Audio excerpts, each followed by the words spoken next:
In the shadow of the first murder, humanity was left to grapple with the weight of its actions and the curse that followed. Can redemption truly rise from the ashes of such a dark beginning? Or are we doomed to repeat the sins of our ancestors? In the beginning, there was only the garden, a realm of beauty untouched by time, where life bloomed in endless harmony.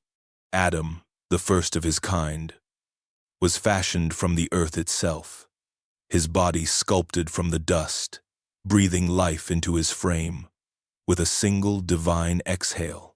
Eve, created from his rib, was his companion, a gift and a mirror, reflecting his essence in a way that was both familiar and mysterious. Together, they walked amidst the splendor of Eden, a paradise designed for their perfect enjoyment and companionship. The garden was a world of abundance. Rivers flowed like veins through the land, nourishing every plant and tree. Birds filled the skies, and animals roamed the earth without fear. Adam and Eve, blessed with free will, lived in peace, tending to the land, and all creation was at their feet. The Creator, in his wisdom, gave them one command, simple yet profound, to avoid the fruit of the tree of knowledge, for in it lay the knowledge of good and evil, a gift not yet meant for them. It was a command made not in restriction but in trust, for the tree stood as a symbol of divine care, keeping them in the innocence of their pure existence. Yet, as time wore on, the peace of Eden was not to last. A serpent, the most cunning of all the creatures, slithered into their world, his words sweet as honey but laced with poison. "Why has God forbidden you to eat of every tree?" he asked, his voice smooth and tempting. "Has he kept something from you? Is it not for your good that he withholds such knowledge?" The serpent sowed doubt in Eve's heart, whispering that the fruit, rather than being dangerous, was a gateway to wisdom, wisdom that would make them like gods. Eve, her curiosity awakened, gazed upon the fruit. Its allure was undeniable, its beauty radiant in the afternoon sun. She took it, feeling its weight in her hand, as if the universe itself hung in the balance. She bit into it, and its sweetness filled her senses, a forbidden pleasure that coursed through her. Adam, standing by, was not untouched by her temptation.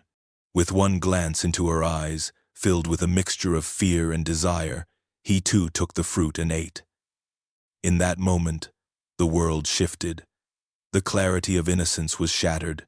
Their eyes opened to the knowledge of good and evil, and with it came shame. They saw themselves for the first time, not as beings of perfect harmony, but as creatures capable of sin. A rift was formed between them and the Creator, a gulf of guilt that could not be crossed. The garden that had once been their home now seemed foreign, a paradise tainted by their fall. As the sun set on that fateful day, the first shadows of fear crept into their hearts. They hid themselves from the Creator, but he called to them, his voice filled with sorrow. The consequences were swift and irreversible. No longer would they walk in the innocence of Eden. Pain, toil, and death were now their companions. The world had changed, and with it, the destiny of humanity. In the wake of their fall, Adam and Eve's lives were marked by hardship and toil. The paradise they had once known was now a distant memory, replaced by a world of suffering, labor, and the endless ache of regret. The soil that had once yielded its fruits in abundance now resisted their every effort. The ground itself cursed because of their disobedience. Still, amidst the bitterness of their new existence, a glimmer of hope arose. Eve, the mother of all, conceived. With the pain of childbirth, she brought forth their firstborn son, Cain. His first cries pierced the air of the earth, a sound both triumphant and sorrowful, a reminder of what had been lost, yet also a sign of life continuing. Cain grew strong and tall, with the same fierce determination that his father had known in his early days. He became a farmer, working the land with hands hardened by the soil, striving to bring forth crops from the reluctant earth. His life was one of struggle, Yet he bore it with pride. He had a certain pride in the work of his hands, seeing himself as the one who bent the world to his will. Abel, born shortly after Cain, was different in nature. While Cain's heart beat with ambition and a desire for control, Abel's was more gentle, attuned to something greater than the world's demands. He became a shepherd, tending the flocks with a quiet devotion, nurturing his sheep as a father would his children. He sought not the wealth of the earth, but the simple contentment found in the presence of God. He gave his offerings not out of duty, but out of love, a love that transcended the hardships of their existence. When the time came for the sons to bring their offerings before God, Cain, ever the one to strive for recognition, brought forth the fruits of his labor, a bounty from the earth he had toiled over. Abel, however, brought the best of his flock, a lamb without blemish, a true offering of his heart. God looked upon Abel's offering with favor, but Cain's with disapproval. The Lord, seeing the jealousy burning within Cain, spoke to him, warning him of the danger of sin lurking at his door, urging him to overcome it. But Cain, unable to master the envy that rose within him, allowed it to consume him. His heart, once proud and filled with ambition, became dark with resentment. He could not bear the thought that his brother's offering had been accepted while his own had been rejected.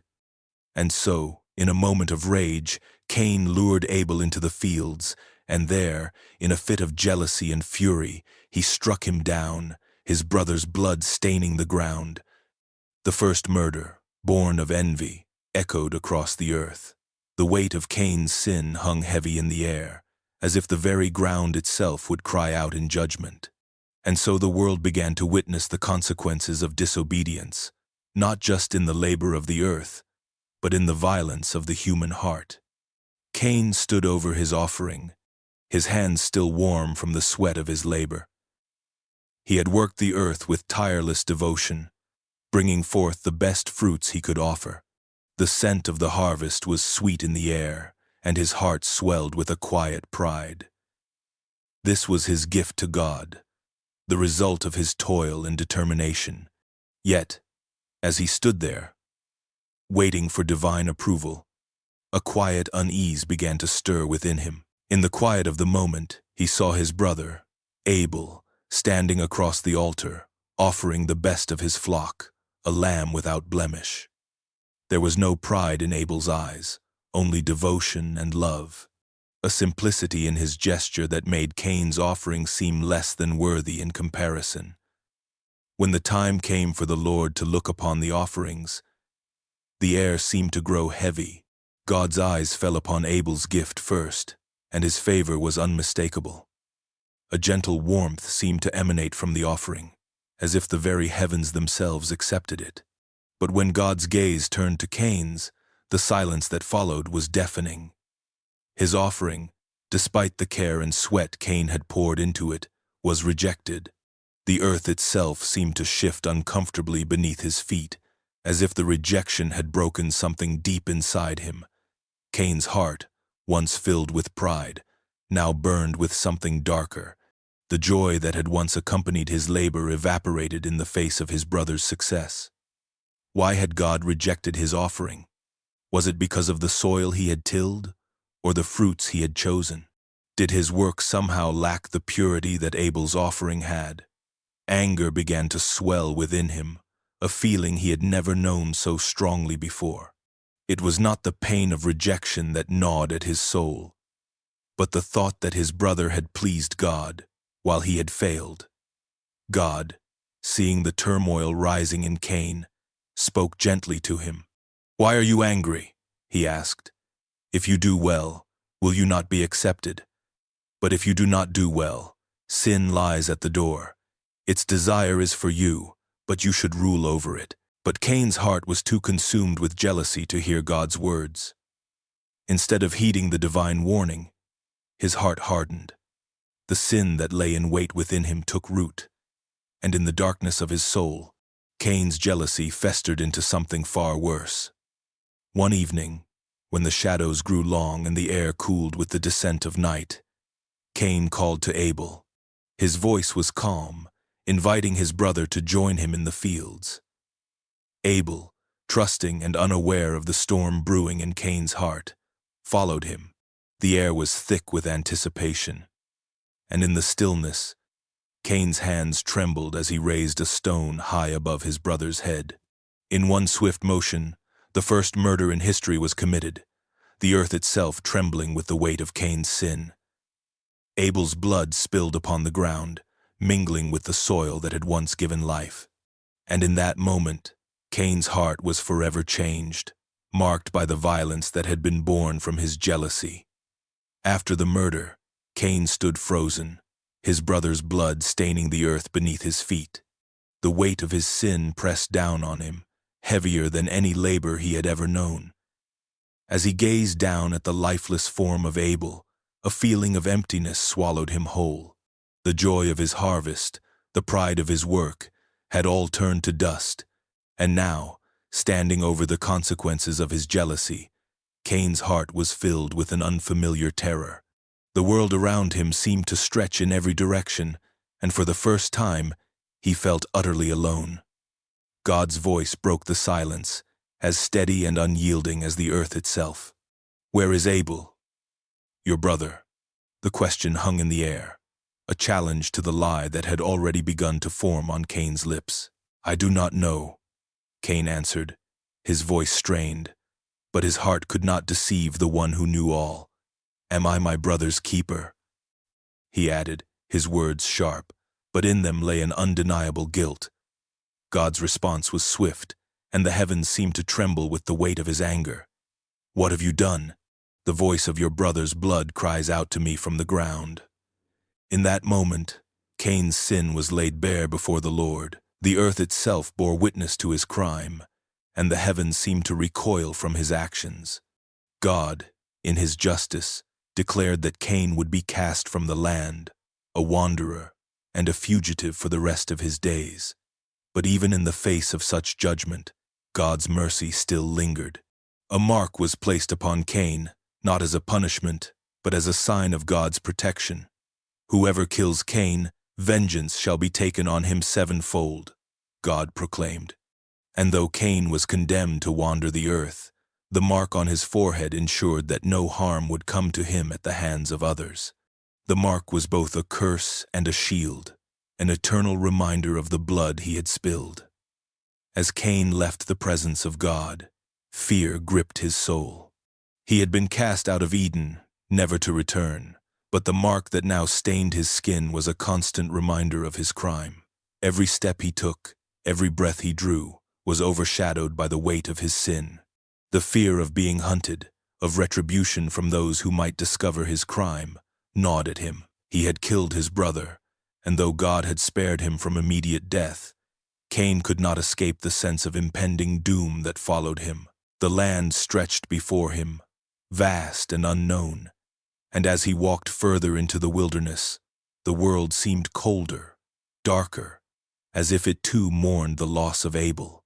Cain, the once proud worker of the earth, now wandered without purpose, haunted by his past and the mark that would forever set him apart from the rest of humanity. Cain's steps were heavy as he left the familiar land, the soil beneath his feet, no longer a place of promise, but a grave for his guilt. The mark on his brow was a constant reminder of the blood he had shed, and the weight of his exile pressed upon him with every step. He moved eastward, the land stretching out before him like an endless expanse, vast and unforgiving. The air felt colder now, as if the world itself had turned its back on him. His thoughts were a storm, a cacophony of regret, anger, and fear. As he traveled, the landscape slowly changed. The lush plains he once knew faded into barren stretches of earth, the trees sparse and twisted, the rivers shallow and meandering. It was here, in this desolate place, that Cain would find his new home, the land of Nod, a place of solitude where no one would judge him, yet no one would offer comfort either. In the quiet, Cain reflected on the path that had led him here. He had been given a gift, a blessing, the earth, the ability to cultivate it. to tend to it as his father had. But he had let jealousy cloud his judgment, and in an instant, everything had been lost. Abel's face haunted him, his innocence now forever tied to Cain's rage. The earth that had once yielded its bounty for him now rejected him, as if it too had turned away in sorrow for the blood spilled upon its surface. Cain wondered if the mark upon his forehead was a sign of God's mercy or his judgment. It protected him, yes, but it also isolated him, marking him as something less than human, less than what he could have been. How could he ever atone for his actions? Could he ever make things right? Or was he doomed to wander, haunted by the memory of the life he had destroyed? In Nod, there was no one to answer these questions. The land was silent, and Cain was alone with his thoughts. He had no choice but to forge a new life for himself, to build something out of the ashes of his past. And yet, no matter what he did, the weight of his sin remained, like a shadow that followed him wherever he went. He began to settle into his new home, erecting a small dwelling from the rocks and wood he found scattered around the land. There was little to cultivate here, no fertile soil to coax life from, but Cain made do. He worked the earth, though it offered little in return. His life was a quiet one now, marked by solitude, the occasional murmur of the wind through the trees his only company. But within him, a gnawing ache remained, the ache of a man who had taken a life and could never forget the consequences of his actions. Cain's days in the land of Nod grew long, and the isolation that had once been a balm for his wounded soul now seemed to weigh on him. He had learned the art of survival in the harshness of the land, carving out a modest existence. Yet the emptiness lingered. He had no kin to share his life with, no voice to soothe the nights that stretched endlessly before him. But, as fate would have it, that solitude was not to last forever. One evening, as the sun dipped below the horizon, painting the sky in streaks of red and orange, Cain heard the soft crunch of footsteps on the dry earth. He turned, instinctively wary, though he knew no one would dare come near his lonely refuge. There, in the growing dusk, stood a woman. Her features were not unfamiliar, yet Cain could not place her. She looked to be of his kin, a woman with eyes full of silent strength, and a presence that seemed to both comfort and unsettle him. Her gaze met his with a quiet recognition, though neither spoke at first. The woman was not afraid, though the land of Nod had a reputation for being inhospitable. She came from another part of the land. Drawn here by whispers of the wandering son of Adam, they spoke little in the beginning, but there was something unspoken between them, an understanding, perhaps, that neither had ever known. She did not ask the questions Cain feared, did not speak of his past or his fall from grace. Instead, she simply watched him, offering her presence in a way that felt more like a healing than a confrontation. In time, Cain found himself drawn to her in a way he had not expected. Her silence was not that of judgment but of acceptance. She saw him, not as a pariah, not as the murderer of his brother, but as a man flawed. Yes, but a man still capable of living. There was no mention of the mark on his brow, no question of his crime. She simply existed beside him, as though her presence alone was enough to bridge the chasm that had once separated him from the rest of humanity. They spoke of little at first, but with time came understanding. Cain, who had once felt a distance between himself and everyone else, found in her a rare peace. And so, in that quiet land of Nod, Cain took her as his wife. The question of how she came to be there, in the same desolate place he now called home, lingered in the back of his mind. But he did not ask. Was she one of his own kin, a daughter of Adam and Eve? Perhaps. The scriptures do not speak of her. And in the silence of Nod, her origins became less important than her presence. What mattered was that, together, they began to build something that resembled the family Cain had lost. The mysteries of their lineage would remain just that, mysteries. But in the shadow of his past, Cain found a measure of redemption in her quiet love and the possibility of a future that did not demand the burden of his history. Cain's heart, heavy with the weight of his past, longed for something more. The land of Nod, vast and empty, had offered him solace but not purpose. As the seasons passed, a new idea began to take root in his mind, a desire to leave something behind, something that would stand as his mark upon the world, beyond the shadow of his crime. It was a vision of permanence, a testament not just to his existence, but to his survival. The barren stretches of Nod seemed an unlikely place for such ambition, but in his solitude, Cain began to see potential. He would build a city, a place of refuge, a sanctuary where no one would question his past. It would not be a kingdom, not yet, but something more humble, a beginning. With his hands, calloused from years of work, he began to lay the foundations, each stone a promise to himself that he could carve a future from the desolation. As the city began to take shape, Cain's thoughts turned to legacy. What good was a city if it were not filled with life? He needed descendants, heirs to inherit the world he was creating. It was not just about building walls and homes, but about ensuring that his name would echo long after he was gone.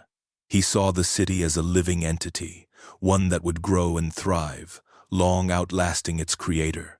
His children, born to his wife, would be the first citizens of this new world. The birth of his descendants brought new meaning to Cain's efforts. The city, once just a dream, now had purpose. His sons and daughters, though few at first, would lay the groundwork for future generations. Cain had given them life, and in return, they would breathe life into the city. His legacy, once shattered by his crime, now seemed possible. With each child born, he could almost feel the city grow, its streets filling with voices and footsteps, its walls standing tall against the winds of time. As the years passed, Cain's city became a symbol of civilization, a place where the earth, once untamed and hostile, could be shaped by human hands. It was not a grand empire, nor was it free from the struggles that plagued all humanity. But it was something new, a beginning. The city grew, slowly but surely, and with it came the birth of knowledge and culture. Cain's children learned to work the land, to build, to create. In the city, there was safety, stability, and the possibility of a future that stretched beyond the immediate. Cain, who had once walked alone, now found himself at the head of a family and a community. The city he had built was more than just a place. It was the beginning of a new story, one that would be told for generations. And though his legacy would always carry the stain of his past, in the city, he found redemption, not through repentance, but through the act of creation. In his descendants, Cain saw the possibility of a future not defined by his sin, but by the strength and resilience of the life he had forged. As the years stretched on, Cain's city began to flourish. What had once been a patch of barren land, an exile's refuge, was now a thriving community. The sounds of hammers striking stone, the murmur of voices, the cries of children, these were the markers of a life Cain had never imagined he could have. His children, born of his union with his wife, grew in number and strength, each one a reminder of the future he had fought so hard to create. The eldest of Cain's children, Enoch, was a boy unlike any other. He possessed a quiet strength, the kind that came not from brawn but from an unshakable resolve. Cain watched him grow with a sense of both pride and trepidation. Enoch was the first to walk the streets of the city, to take his place among the people, and Cain felt the weight of the future settle upon his son's shoulders. There were others too, Cain's daughters, who, though not as often spoken of, held their own power within the family. They married, had children, and began to build families of their own within the growing city. The bloodline of Cain was spreading, and with it, a legacy both blessed and burdened. Cain often wondered whether the blessings he saw in his children were a reflection of God's mercy or of the curse that had followed him since the first sin. The city, with all its potential, seemed to teeter on the edge of both worlds. The world of man, filled with creation and possibility, and the world of divine judgment, where his sin could never be fully escaped. Some of Cain's descendants inherited his strength and his ability to shape the land. They became skilled in metalwork, in the arts of war, and in the building of structures that would last for generations. Their city was growing, reaching toward the heavens with each new building, each new endeavor. But there was a shadow that lingered over Cain's bloodline, one he could not escape, no matter how far he ran. The curse of the ground that had cried out for Abel's blood, had not been lifted. Though his descendants grew in number, Cain saw glimpses of the anger and restlessness that had once filled his own heart. Some of his children, like the generations before them, struggled with jealousy, with the hunger for power, with a desire to push beyond the limits of their world. It was as though the very nature of Cain's sin had taken root in his descendants, even as they built a city that was meant to be a new beginning. Cain could not escape his past, and neither could his children. They were his blood, his flesh, and in them he saw both the promise of what could be and the haunting echo of what had been. The blessings they had, the strength they possessed, were matched by the curses that seemed to follow them like shadows. And as Cain watched his children, the weight of his own failure, his own curse, pressed upon him harder than ever. His city, his legacy, would always be intertwined with the sin that had started it all. And in that, he found no escape. As the city of Cain expanded, so did his internal struggle. The power he had built, the life he had forged, seemed at odds with the soul-deep remorse that quietly gnawed at him. There were moments when the weight of his past was almost unbearable, when the memories of Abel's blood spilled in the field would rise to the surface like dark waves crashing against the foundations of his heart. His hands, though skilled in shaping stone and building walls, could never escape the stain of murder. He had created something great, a city, a bloodline, a legacy, but at what cost? Cain's growing power, his influence over the people of his city, had not dulled the ache within him. If anything, it made it worse. The city prospered under his rule. And yet, with every stone laid, every new house built, there was a lingering fear that he was merely building on the foundation of his own guilt. His bloodline thrived, his children excelled, and his descendants carried with them the strength and skills that seemed to elevate them above the others. But the curse of his past, the weight of his sin, never lifted. He watched as his sons and daughters grew, as they took on roles of importance, their lives taking different paths from his own. Some inherited his strengths, others his flaws. Cain struggled with the choices he had made for them, the path he had set them on. He wanted to believe he had created something worthy, something that would stand as a testament to his will. But in the quiet hours of the night, when the city was still, he often found himself asking whether the life he had given them was truly a gift, or merely the continuation of his own mistake. As the years passed, Cain's thoughts turned more toward redemption, though he didn't know how it could be found. Could there ever be forgiveness for what he had done? Could God, in his mercy, ever look upon him with favor again? These questions haunted him, and yet, in the midst of them, there was a part of Cain that felt his power growing. The city was his to command. His family was safe. The descendants of Abel had no power here, and in that, Cain found some measure of peace. But it was not enough. He longed for redemption, for release from the chains that bound his heart. But every choice he made, every step he took in building his city, seemed to pull him further away from it. Cain knew that no amount of power could ever erase the blood on his hands. No number of sons or daughters could atone for the sin he had committed. The weight of his past would always be with him, like a shadow that would never be lifted. And so, as he walked through the streets of his city, Cain continued to struggle between the life he had created and the life he knew he could never fully escape. Her eyes tracing the horizon, but her mind was far from the present. The pain of Abel's loss still lingered, a wound that refused to heal. She could still hear his voice, soft and gentle, always offering love and kindness. His laughter had once filled their home, and now it was a silence that stretched endlessly before her. She had carried him within her, nurtured him, watched him grow into a son who pleased God. And yet, in one moment, that life had been taken away by the hand of her firstborn, Cain. The thought of her sons, both of them, was a constant ache in her heart.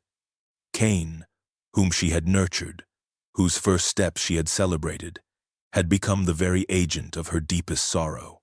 The weight of his sin rested heavy on her, a burden she had never anticipated when she first held him in her arms. How could the child she had borne, the child she had loved, be capable of such a horrific act? There were no answers to the questions that haunted her, only an overwhelming grief that seemed to grow deeper with time. After the murder, Cain had turned inward, a shadow of the boy she had once known. The fire that had once burned brightly within him, the ambition, the drive to build and create, now felt tainted.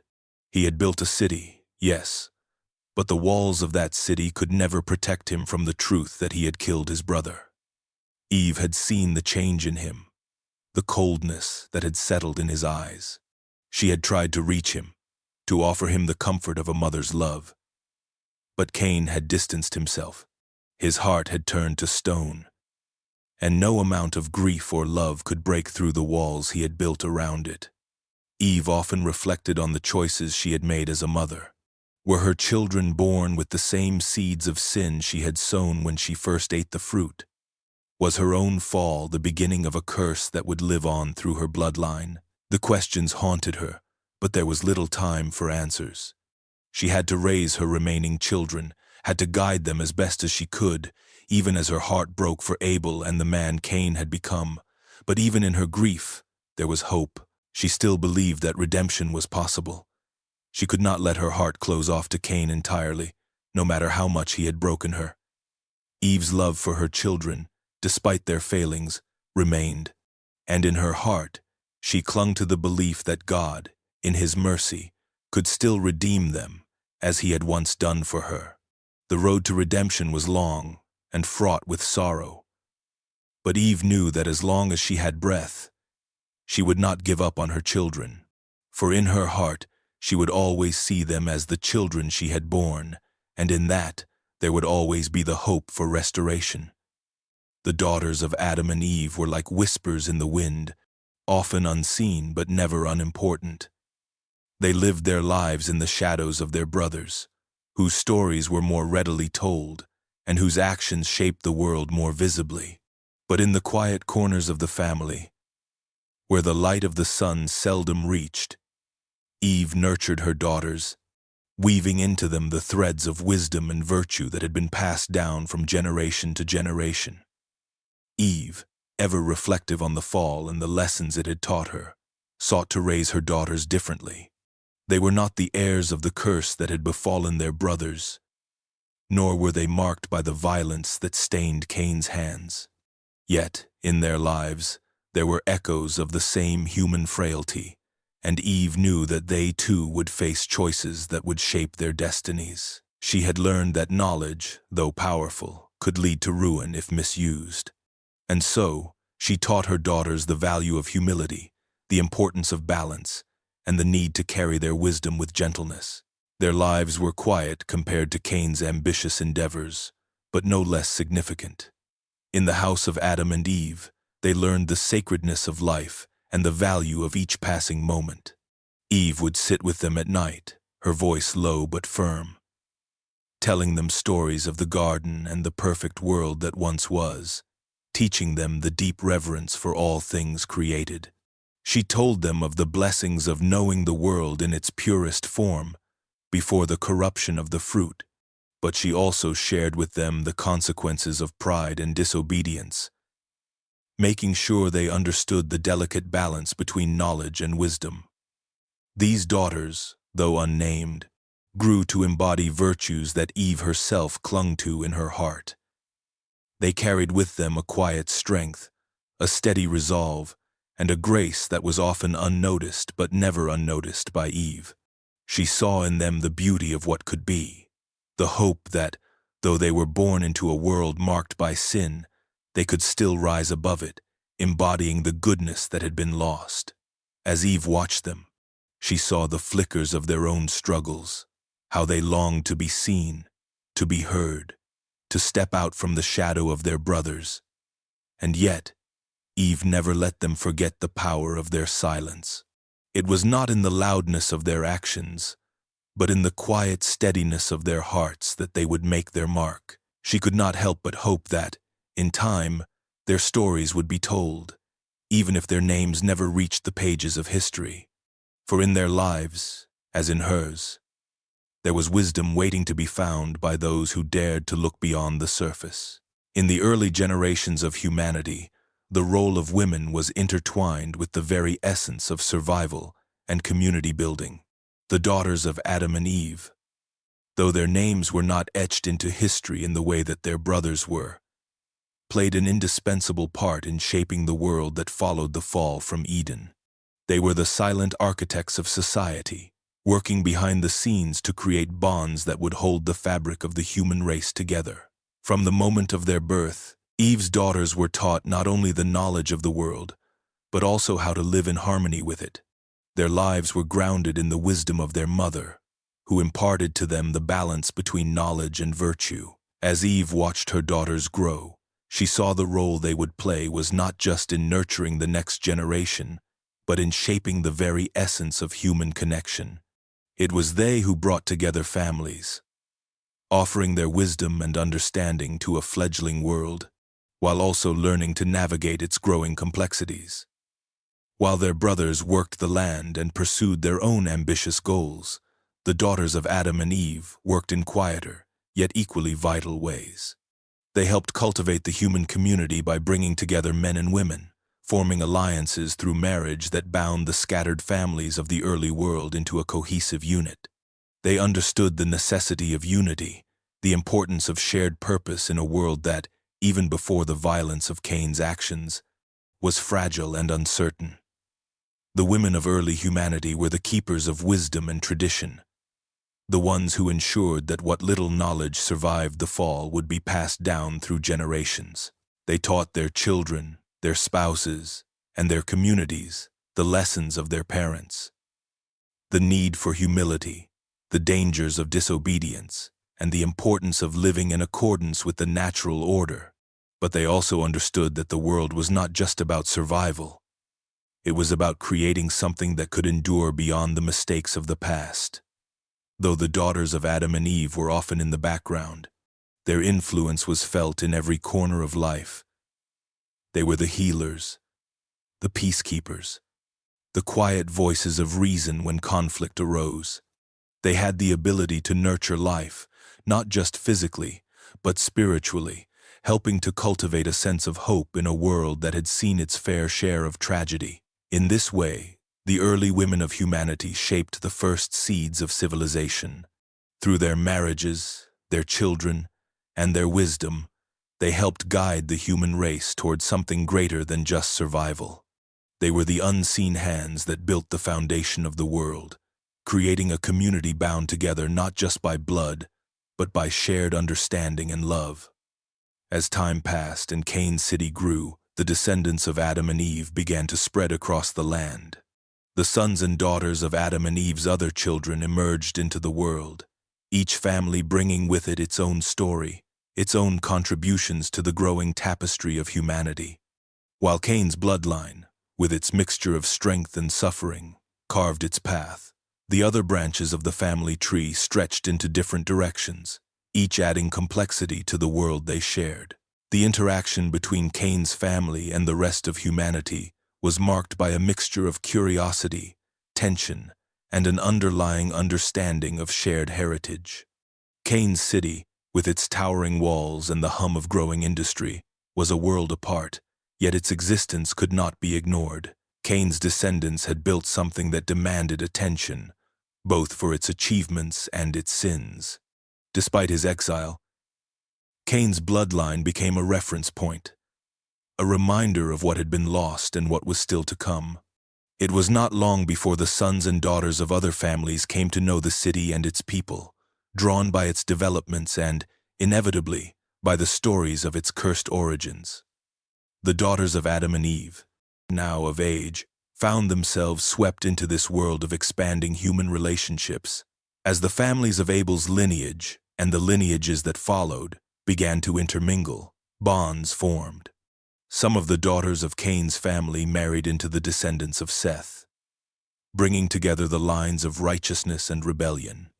These unions were not without their complexities. The whispered stories of Cain's crime loomed over them, but the lure of companionship, of creating something new in a fractured world, was stronger than the shadows of the past.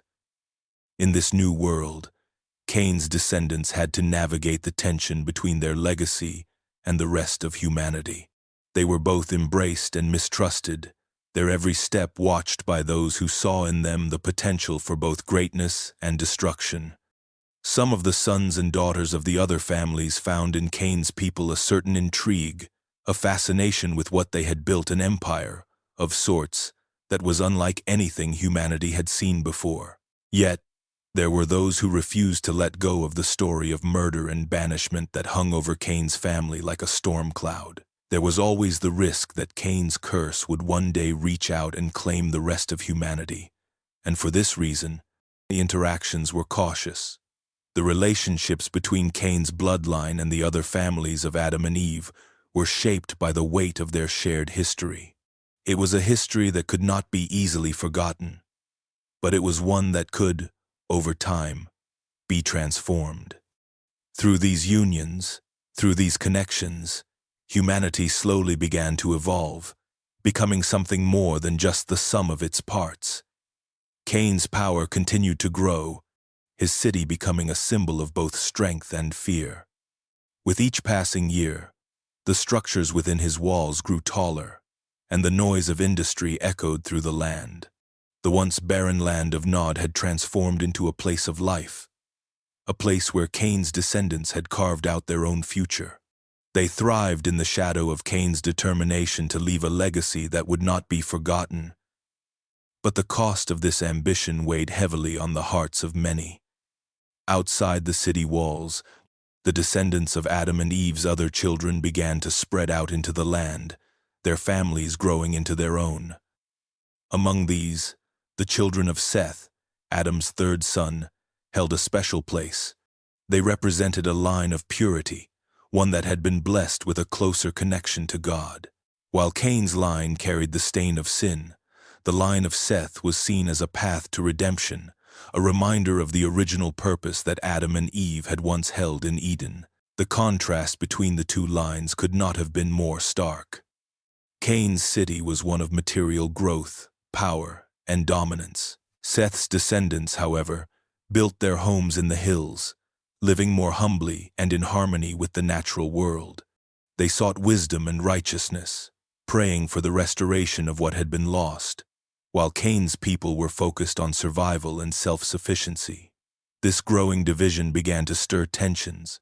Though both lines of descendants were from the same parents, there was an ever-present divide between them. The children of Seth saw Cain's line as a reminder of disobedience, of the fall from grace that had started with their father's rebellion. The very existence of Cain's city, with its pride and grandeur, was a constant affront to the humble faith that Seth's line cherished. Yet, there was something undeniable about Cain's growing power. His descendants had learned to harness the earth and its resources in ways the others had not. They built cities and crafted tools that changed the very nature of human existence. Cain's bloodline, in its own way, had adapted to the world they had been cast into, and they had become masters of it. As time passed, the lines between Cain's people and Seth's grew more defined. Cain's family sought to expand, to gain more territory, and to increase their control over the world around them. This desire for dominance created ripples of unease among Seth's descendants, who feared that the balance between their two lines would tip and that Cain's ambition would one day swallow them whole. For many, the growing divide was a constant reminder of the original conflict, the first murder, the first exile, and the belief that Cain's descendants carried with them the consequences of that first sin. In the shadow of Cain's power, the children of Seth began to question their place in the world. Could they live in peace, or would the ambitions of Cain's bloodline lead them down the path of conflict? They had long held to the belief that righteousness would one day prevail. But as Cain's influence spread, that hope seemed more distant than ever. The world that Adam and Eve's daughters had known was one of simplicity, faith, and restraint. They were taught from a young age to embrace the virtues of their parents, the lessons passed down from the Garden of Eden, patience, humility, and a deep reverence for the divine order. But the world they now lived in was far more complicated, a place where the legacy of Cain loomed large. It was inevitable that their paths would cross with those of Cain's descendants, and none could foresee the consequences of such an encounter. One of Eve's daughters, fair in spirit as well as in beauty, had always lived in the shadow of her family's quiet wisdom. She was beloved by her kin, admired for her strength, her love for the earth, and her unwavering faith. Yet, as the years passed, her heart began to stir with a longing that neither her parents nor her siblings could fully understand. It was on a warm evening, as she wandered near the outskirts of Seth's land, that she first met him, the son of Cain. His name was Jabal, tall and striking, his presence commanding yet oddly gentle. He spoke of things that stirred something deep inside her, of cities, of power, of ambitions that could shape the world. He did not ask for her love but sought merely her company. Their conversations began innocently enough, as one might speak to a stranger. But the connection between them deepened with every shared glance and every word exchanged under the silvery moonlight. Her heart, once anchored firmly in the faith of her forebears, began to sway. There was a passion in Jabal's voice, an excitement about the world that she had never experienced.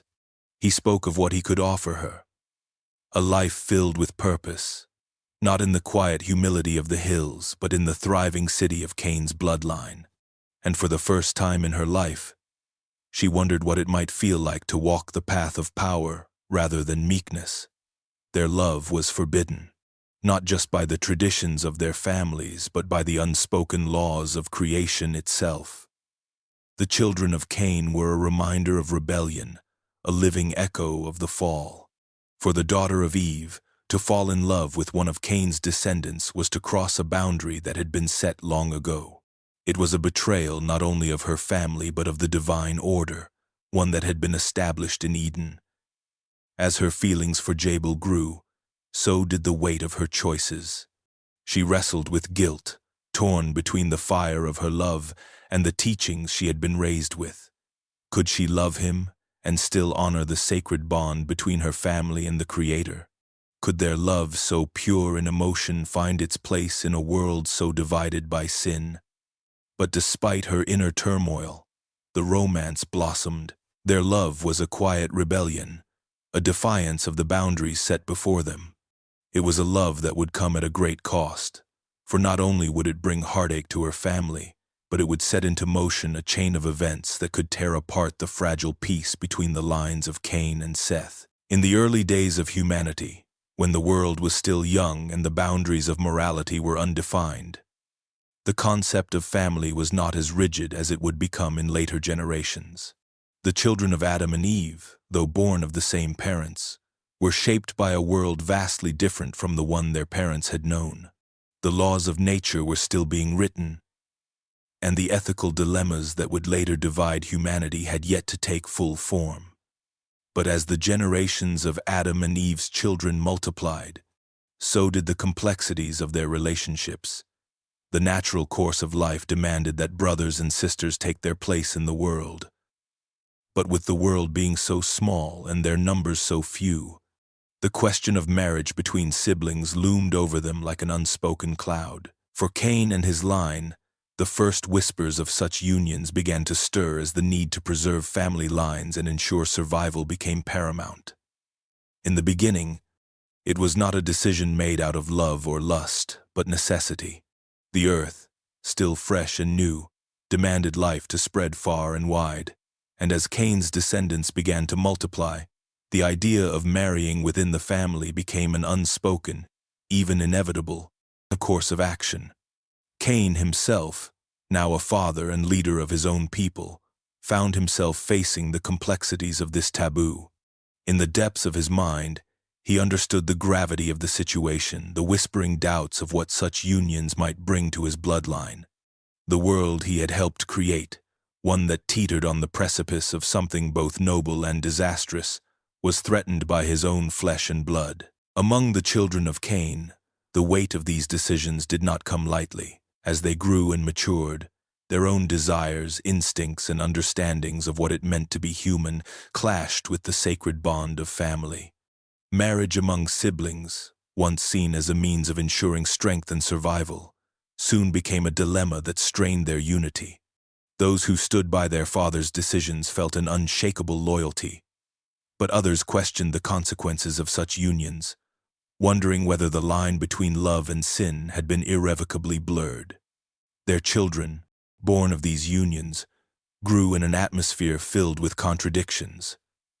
On one hand, there was the deep love shared among the siblings, a bond that could not be easily severed. On the other, the whispers of sin and taboo followed them, casting shadows on their every step. The children were caught in a world where their very existence seemed to be a paradox, their creation a reminder of the sacrifices made for survival, but also the dangers of stretching the natural limits of humanity. The struggle for family unity became a struggle for identity, for understanding who they were in a world that was rapidly growing more complicated. And as the generations passed, the line between what was right and what was necessary became ever more blurred, leaving the family of Cain to grapple with their legacy, one they had created but could not fully understand. As the world began to evolve and the children of Adam and Eve flourished, a shift began to take place in the landscape of humanity. The early days had been dominated by the towering figures of men, the patriarchs who carried the weight of survival and leadership on their broad shoulders. But as the generations passed and the world grew more complex, the women of Adam and Eve's line began to emerge from the shadows of their fathers and brothers, their wisdom and strength quietly carving a space of their own in the world. The daughters of Adam and Eve, long overshadowed by the great names of Cain, Abel, and Seth, found their voices growing louder with time. The wisdom they carried was not just in their nurturing of life, but in their understanding of the deep spiritual truths that had been passed down from their parents. Eve, their mother, had always known the pain and joy of creation, and her daughters inherited that understanding, their connection to the divine, a thread woven through the very fabric of their being. They had been taught by Eve, who had lived through the fall, and understood better than anyone the power of redemption, the delicate balance between sin and grace. In the early years, their leadership was subtle, a quiet strength that rippled through the communities they helped build. The men, caught up in their own struggles for survival and dominance, often overlooked the power that these women carried. But the women, grounded in the earth, were the ones who held the delicate threads of family and community together. They were the healers, the teachers, the spiritual guides. While the men fought and farmed, it was the daughters of Adam and Eve who guided their people with wisdom that transcended mere survival. They spoke of divine truths, of the importance of balance in all things, and of the sacredness of creation. As the world grew older, the daughters began to take on more visible roles as spiritual leaders. They became the wise women, the healers who tended to both the bodies and souls of their people. Their homes were centers of wisdom, places where the old stories were passed down, where the divine laws were interpreted, and where the future was envisioned. They taught their children not just how to survive, but how to live with purpose, to honor the earth, and to remember the lessons of their ancestors. In a world that was still coming to terms with the idea of civilization, these women became the bedrock upon which it stood. Their spiritual leadership was not born out of power or control, but out of an innate understanding of the deeper connections that bound the world together. They knew that true leadership came not from dominion, but from service, and it was this wisdom that they imparted to those around them. As the world began to evolve, the women of Adam and Eve's line became a silent force for change, their leadership shaping the future in ways that were both profound and enduring. Cain's bloodline, once a symbol of power and defiance, now felt the weight of its own legacy. The city he had built with his own hands, a testament to his resolve and desire to establish his place in a world that had rejected him, began to show signs of fracture. The descendants of Cain, though they had thrived in the early years, were no longer united under the banner of their father's ambition. Tensions ran high, as the choices made by their forefather, once bold and seemingly necessary, now weighed heavily on them like a shadow that they could neither escape nor embrace. The younger generations of Cain's line found themselves at odds, torn between the pride of their heritage and the haunting knowledge of their grandfather's sin. The mark of Cain, which had once stood as a sign of divine protection, now served as a constant reminder of their ancestors' fall from grace. Some saw it as a symbol of strength, a mark that set them apart, that reminded them of their resilience in the face of divine judgment.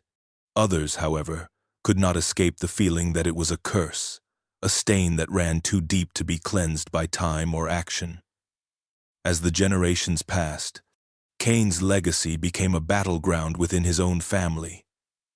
The city that he had founded, once a thriving hub of power, now struggled under the weight of internal conflict.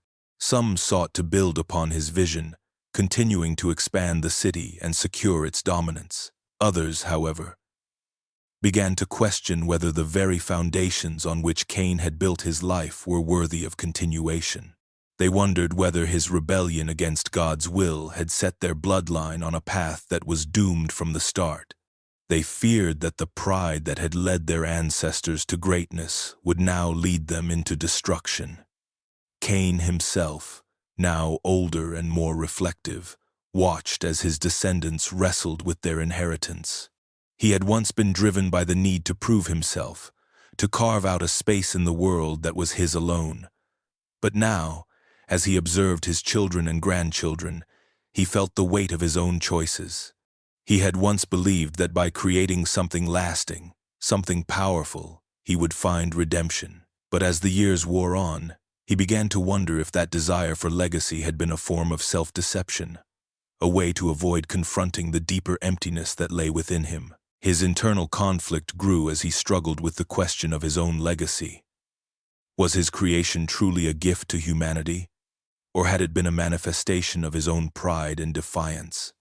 The city, the descendants, all of it, was it truly his to claim? Or had he, in his quest for vengeance, built something that would ultimately crumble under its own weight?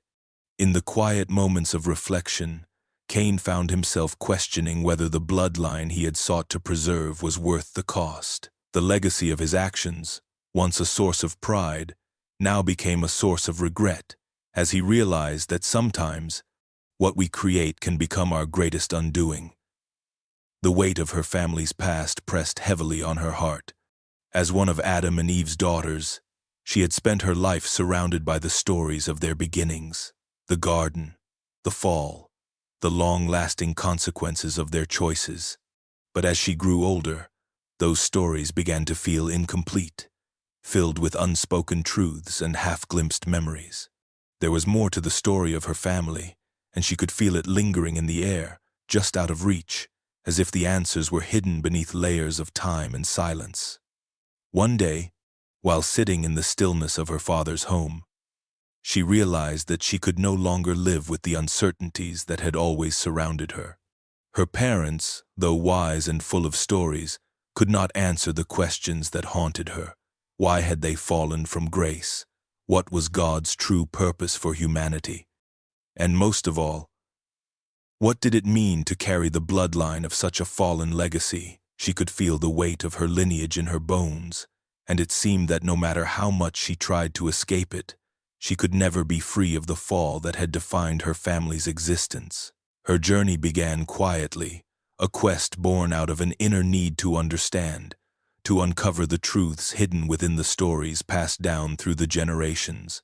She began seeking out elders and wise women from surrounding tribes, asking them about the origins of humanity, the divine will, and the nature of the fall. They spoke of the ancient times, of the creation of the world and the fall of the first humans. But each story was different, and the truth she sought remained elusive. One evening, while walking alone in the quiet wilderness, she stumbled upon an ancient stone tablet, half buried in the earth. Its surface was worn, but there were marking symbols she recognized as part of the old teachings. She had seen them in her father's books, and something in her soul stirred. She carefully brushed the dirt away, revealing more of the symbols. As she traced the markings with her fingers, a sense of understanding washed over her. The tablet spoke of a time before the fall, of a divine plan that had been set into motion since the very beginning of creation. It spoke of a world where humanity was meant to live in harmony with God's will, a world where there was no separation between man and the divine. But it also spoke of something darker, the moment when the first humans had chosen to turn away from that harmony, seeking knowledge and power beyond what they were meant to possess. The fall had not been just a mistake, but a tragic rebellion against the divine order. And yet, the tablet also spoke of redemption, of a plan for humanity's return to grace, if they could find their way back. The discovery shook her to her core.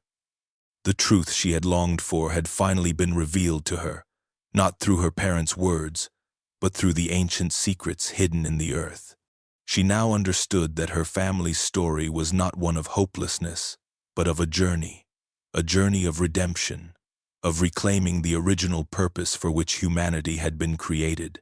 With newfound clarity, she knew that her path forward was not just to understand the past, but to fulfill the purpose that had been set for humanity from the beginning.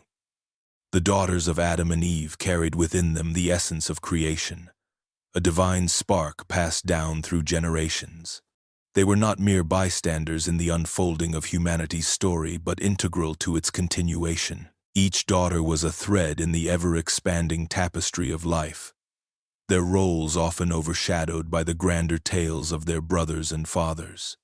Yet, in the quiet corners of the world, their contributions were as profound as they were.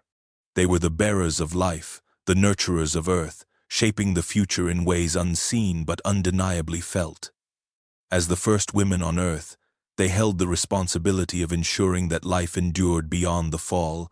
Despite the fractured world they inherited, they became mothers and caretakers, guardians of the next generation, teaching their children the wisdom they had inherited from their parents and the earth itself. Their lives were not just about bearing children, but about shaping the hearts and minds of those who would follow in their footsteps. They were the hands that cradled the future, guiding it with a steady and loving touch. In a world that had been marred by sin, they stood as beacons of grace, always searching for ways to heal what had been broken. Their connection to the first children of the earth was intimate and vital. As the mothers of the next generation, they passed on not only their physical legacy but also their spiritual one. They whispered the ancient stories of the garden to their children, reminding them of what had been lost and what could still be redeemed. These daughters, though often silent in the grand narrative, were the keepers of the promises made by God to humanity to multiply, to fill the earth, and to live in harmony with His will. In their daily lives, they tended to the earth, sowing seeds, harvesting crops, and caring for the animals that roamed the land. They were the stewards of creation, entrusted with nurturing the world that had been given to them. Their work was not without its struggles, but in every harvest, in every child they bore, they found the hope of a new beginning. They understood the delicate balance between life and death, growth and decay. In their hands, the earth flourished, and in their hearts, The desire for a better future bloomed. As mothers and daughters, they carried the weight of both past and future, living with the knowledge of their parents' fall while embracing the possibility of redemption. They understood that their role in creation was not just to continue the human race, but to guide it towards something greater. A world where the lessons of the past were learned, where the pain of the fall was acknowledged, but where hope for renewal was never lost. Their legacy was not just in the children they bore, but in the hearts they shaped and the earth they nurtured. Cain's descendants formed a lineage that stretched through the centuries, each generation marked by the shadow of their forefathers' sin. As time passed, the memory of Cain's transgression faded, but the consequences of his actions rippled through his bloodline, shaping their destiny in subtle, yet profound ways. His descendants carried within them both the weight of their father's curse and the promise of civilization's rise. They were builders, innovators, and creators, people who sought to carve out a place in the world in ways that others had not. The city that Cain established became the cradle for his descendants, a place where they could grow and thrive. It was a society built on progress, on the forging of tools and the construction of shelters, a society that saw the birth of trades and crafts. Cain's family became known for their strength, their resilience, and their ability to adapt to a world that had changed since the fall. They were the first to tame the earth in ways that their parents had not, working the soil with an ingenuity born from necessity. The blood of their father, marked by exile and fear, ran deep in their veins, yet it did not stop them from striving to build a legacy. Despite the prosperity of Cain's line, there was always tension with the remaining descendants of Adam and Eve. The divide between the two families was clear. Cain's descendants, having been marked and cast out from Eden, always carried with them the stain of their patriarch's actions. The children of Adam and Eve, meanwhile, clung to the memories of their origins, the garden, the divine promises that still whispered through their blood. There was a sense of separation, an unspoken understanding that Cain's family had crossed a boundary that could not be undone. The tension simmered beneath the surface, occasionally flaring up in subtle ways, a glance, a word, a shared memory of what had been lost. Yet, even as the divide deepened, there was recognition that both lineages had a place in the unfolding of humanity. Cain's descendants, with their talents for building and creating, contributed to the shaping of the world. The sons of Seth, born of Adam and Eve's line, clung to the more spiritual path, upholding the knowledge of God and the teachings passed down from their parents. They spoke of faith, of righteousness, while Cain's children spoke of survival, of progress, of what could be made from the earth. The two lines, though fundamentally different, were tied together by the same origin, the same fall. They could not escape their shared history, but they would walk different paths, each shaped by the choices of the generations before them. Cain's bloodline, marked by both the brilliance of creation and the shadow of sin, would continue to grow, even as it carried the memory of its cursed beginnings.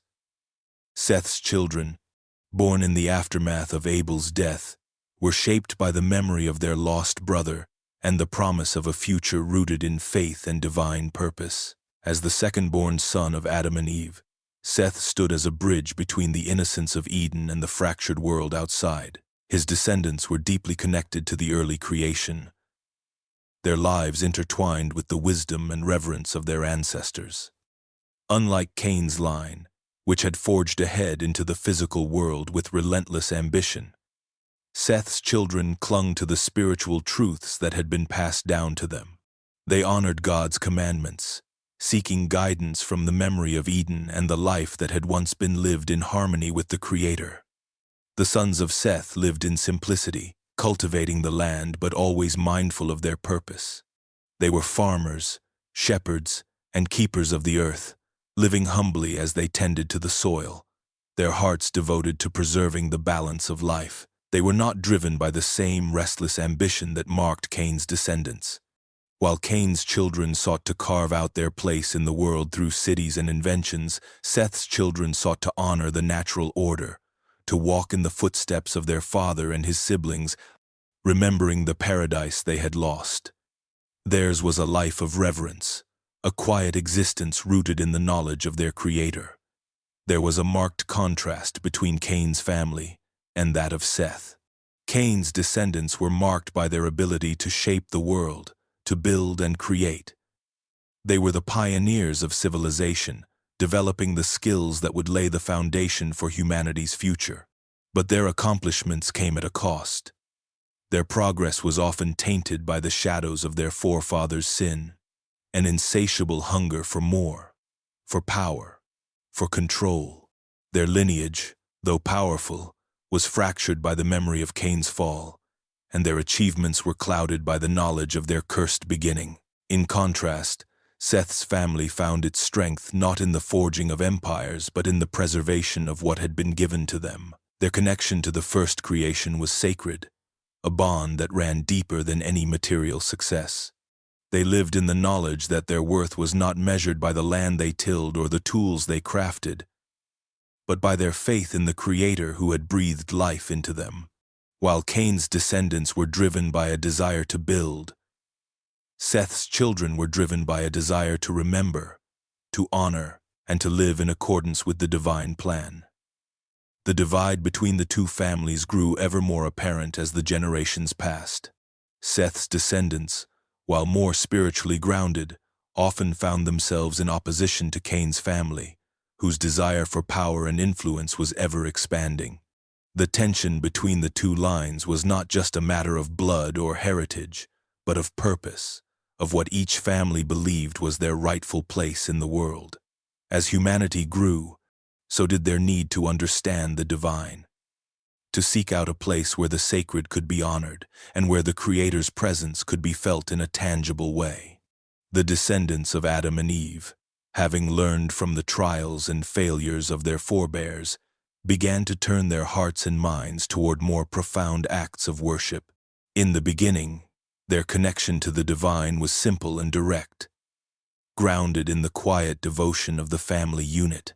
But as the generations expanded and the world began to change, so too did their need for structure and form in their worship.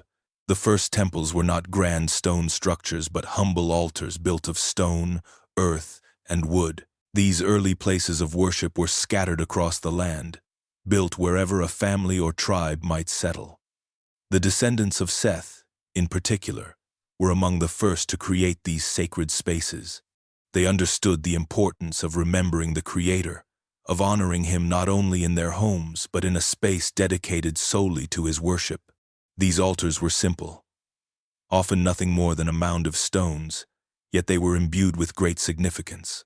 The act of setting aside a place for worship was, in itself, an act of faith, a commitment to seeking the divine even in the face of a world that seemed more chaotic with each passing generation. The temples that would eventually come to define organized worship were born from these early altars. As the descendants of Adam and Eve spread out into the world, the need for communal spaces of worship grew. It was in these sacred spaces that the people gathered, offering sacrifices and prayers to the Creator, seeking His guidance and protection. The idea of temples, dedicated to divine worship, became a way for the people to unite under one purpose, to remember their origins and the promises made to their forebears. As the generations passed, the temples grew larger and more elaborate. The descendants of Cain, driven by their ambition and desire to leave a lasting mark on the world, began to craft temples of greater complexity. These temples were adorned with carvings, intricate designs, and offerings to the gods, each one more magnificent than the last. Yet, despite their grandeur, these structures were often built from a desire to control or appease the divine, a reflection of the ongoing tension between power and faith. In contrast, the temples of Seth's line remained humble but deeply spiritual, reflecting their desire to worship with sincerity and reverence. Their temples were places of quiet reflection, where the people could connect with the Creator without the need for the material excess that often accompanied Cain's descendants. The spiritual evolution of humanity, seen in the creation of these temples, marked a pivotal moment in the development of human civilization as they sought to understand not just their place in the world, but their place in the divine order. These temples, though simple or grand, served as a reminder of the eternal connection between man and God, a testament to the ongoing journey of faith that had begun in Eden. Cain's city, once a symbol of his defiance and ambition, began to show signs of decay long before its final collapse. It had grown in size and influence, its people multiplying and thriving, but there was an undercurrent of spiritual corruption that none could ignore. The sins that had once driven Cain to build his kingdom, pride, jealousy, and a desire for power, had seeped into every corner of the city. The people, born from a bloodline tainted by violence, had strayed far from the path that had once been set for them. What was once a beacon of strength and progress had become a city weighed down by its own transgressions. The city had been founded upon the desire to carve out a legacy, to establish a monument to Cain's name, but it had come at the cost of righteousness. Greed had taken root among the people, and injustice ran rampant. The rulers, descendants of Cain, had built their power by exploiting the vulnerable, their hearts hardened by the sins of their forefather. They had forgotten the reason for their prosperity, turning instead to a culture of indulgence and excess. What had once been a place of unity became a hub of division and strife, as the city's foundations cracked under the weight of its immorality. As the years passed, the once thriving streets grew eerily silent. The people began to whisper of the gods' anger, of divine judgment upon the city. Droughts struck, crops failed, and the rivers that once nourished the land ran dry. The signs were undeniable. Yet many continued to turn a blind eye, too proud to acknowledge the truth of their situation. It was only when the skies darkened and the earth trembled that the city's people began to face the consequences of their actions. In the midst of this turmoil, Cain himself began to reflect on the city he had built. His heart, long hardened by his sin, began to break as he watched the suffering unfold. The city, once a testament to his strength, had become a monument to his failure. The walls that had been erected to protect the city now seemed like barriers that kept the people from redemption. Cain, now an older man, saw the spiritual crisis unfold in his descendants. They had inherited his pride and his violence, and now they were paying the price. His sons, once proud leaders, now cowered in fear, unsure of how to save themselves. The final blow came when the earth itself rebelled. Earthquakes shook the foundations, and fire rained from the heavens. The people of Cain's city fled in panic, abandoning the place they had once called home. The city, once filled with life and ambition, was reduced to ruins. The descendants of Cain, no longer able to live in the shadow of their father's sin, scattered across the land.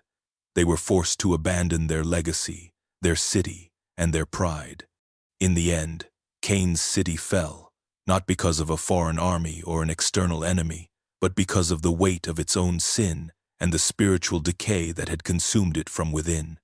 The fall of Cain's city marked the end of an era and the beginning of a new journey for Cain's descendants, one that would be defined by the need for repentance and redemption. After the fall of Cain's city, a void was left in its wake. The once glorious metropolis, now reduced to ruins, served as a grim reminder of the destructive power of sin and pride. As Cain's descendants scattered, each group sought to rebuild, yearning to restore some semblance of the power and influence they had lost. In this fractured world, the need for strong leadership became apparent, and thus, kingship began to take form.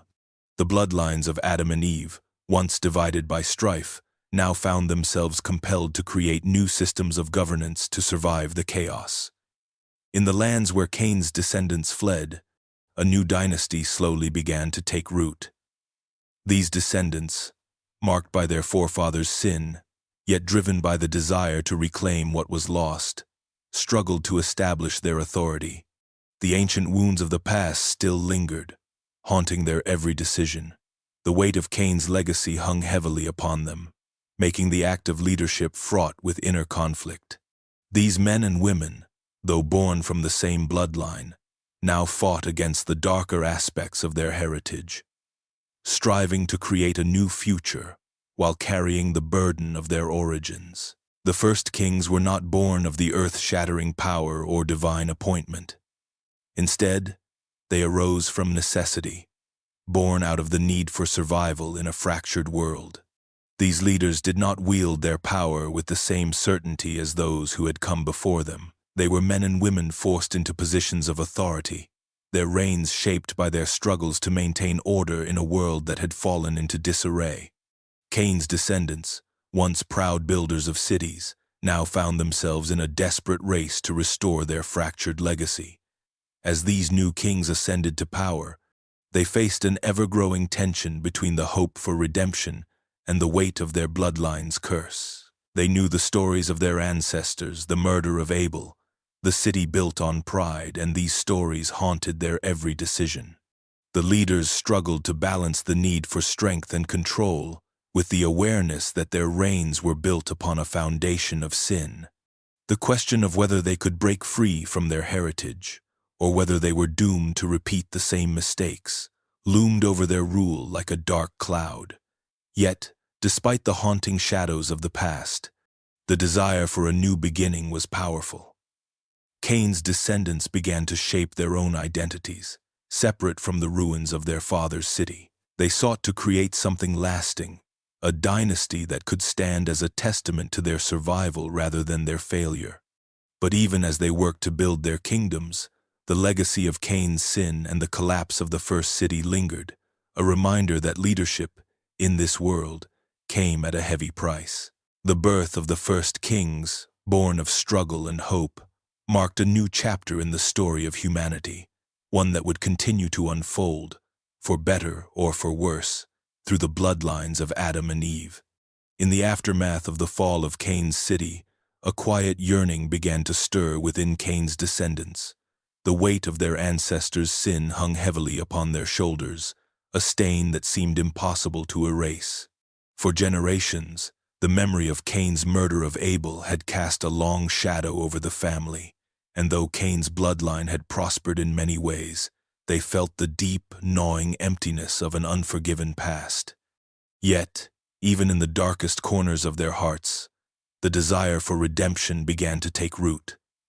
Cain's descendants, scattered across the earth and now living in different regions, found themselves at a crossroads.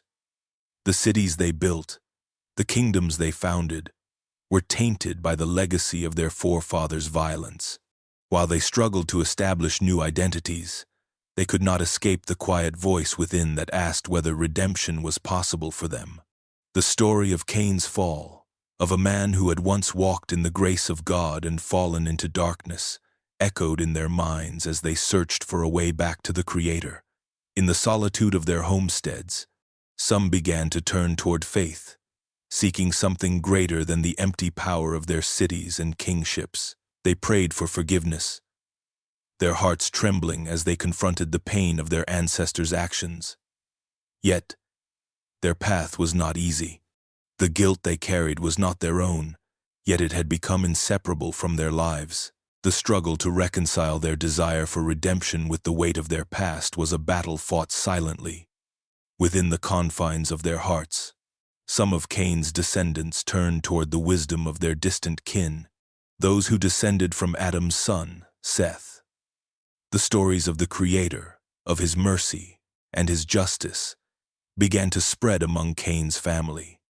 A handful of men and women found solace in these tales, hoping that perhaps through faith they could find forgiveness for the sins of their ancestors.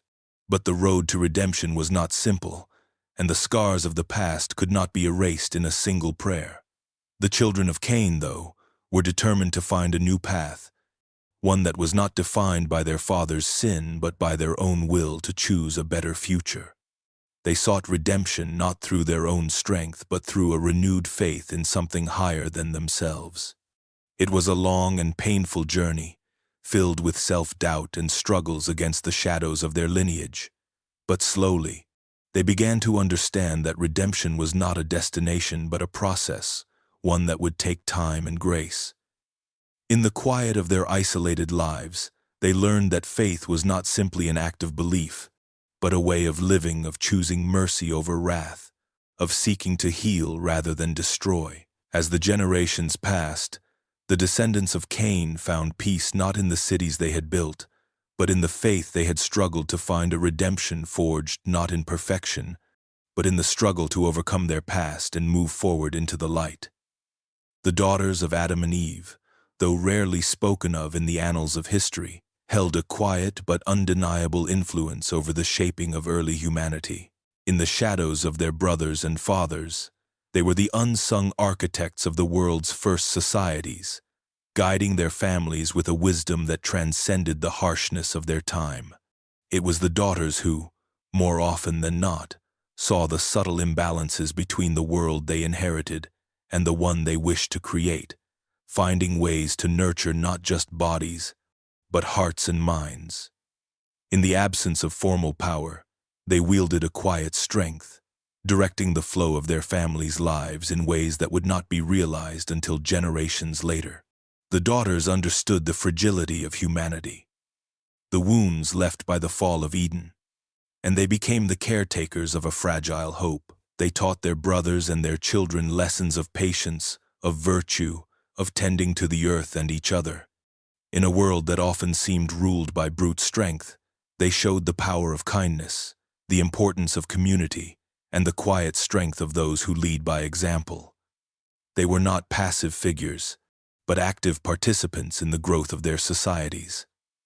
As the first mothers, they laid the groundwork for a new generation, teaching their children the values that they had inherited from their parents, values that were as much a part of the garden as they were the wilderness beyond. It was the daughters who guided the hearts of their sons, instructing them on the delicate balance of strength and compassion. They knew that the world needed both, and they ensured their families would carry that understanding with them into the future. In the quiet spaces of their homes, the daughters of Adam and Eve became the spiritual anchors, grounding their families in the hope of a future beyond the fall. They were the first to see the potential for goodness in a world broken by sin, and they nurtured that potential in those closest to them. Their influence was felt not just in the physical growth of their families, but in the way their communities were shaped by their understanding of what it meant to live in harmony with one another and with the earth. Their teachings were subtle but far-reaching, in the way they cared for their families, in the decisions they made in quiet moments. They set the foundation for what would become the world's first social structures. It was through their guidance that the early human societies began to understand the importance of unity, of love, of respecting one another's differences while still working toward a common goal. Their role as mothers, daughters, and wives was not defined by the expectations of others but by the deep wisdom they carried within themselves. Wisdom forged in the garden, tested in the wilderness, and passed on through generations, shaping the course of human history without ever asking for recognition.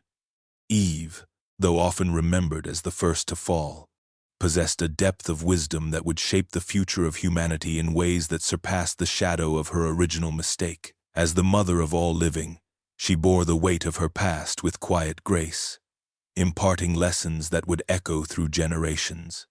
She understood the complexities of the human heart, its vulnerabilities and strengths, and her wisdom was not born solely of experience, but of the reflection on what it meant to walk between the worlds of innocence and knowledge. Her daughters, those who followed in her footsteps, felt this wisdom most keenly. There was an unspoken bond between them and their mother, a silent understanding that transcended words. Eve, in her later years, became the quiet rock upon which her daughters could anchor their thoughts and fears. In the midst of a growing world, one filled with both hope and darkness, Eve guided them with tenderness and firm love, knowing full well the challenges they would face in a world that was far from Eden's innocence. Her advice, grounded in her own mistakes and triumphs, was not merely practical but deeply spiritual. She taught her daughters that strength was not merely in resisting temptation, but in understanding it, seeing it, knowing it, and choosing to rise above it. Eve imparted to them the wisdom of humility, the importance of nurturing not just the body but the soul.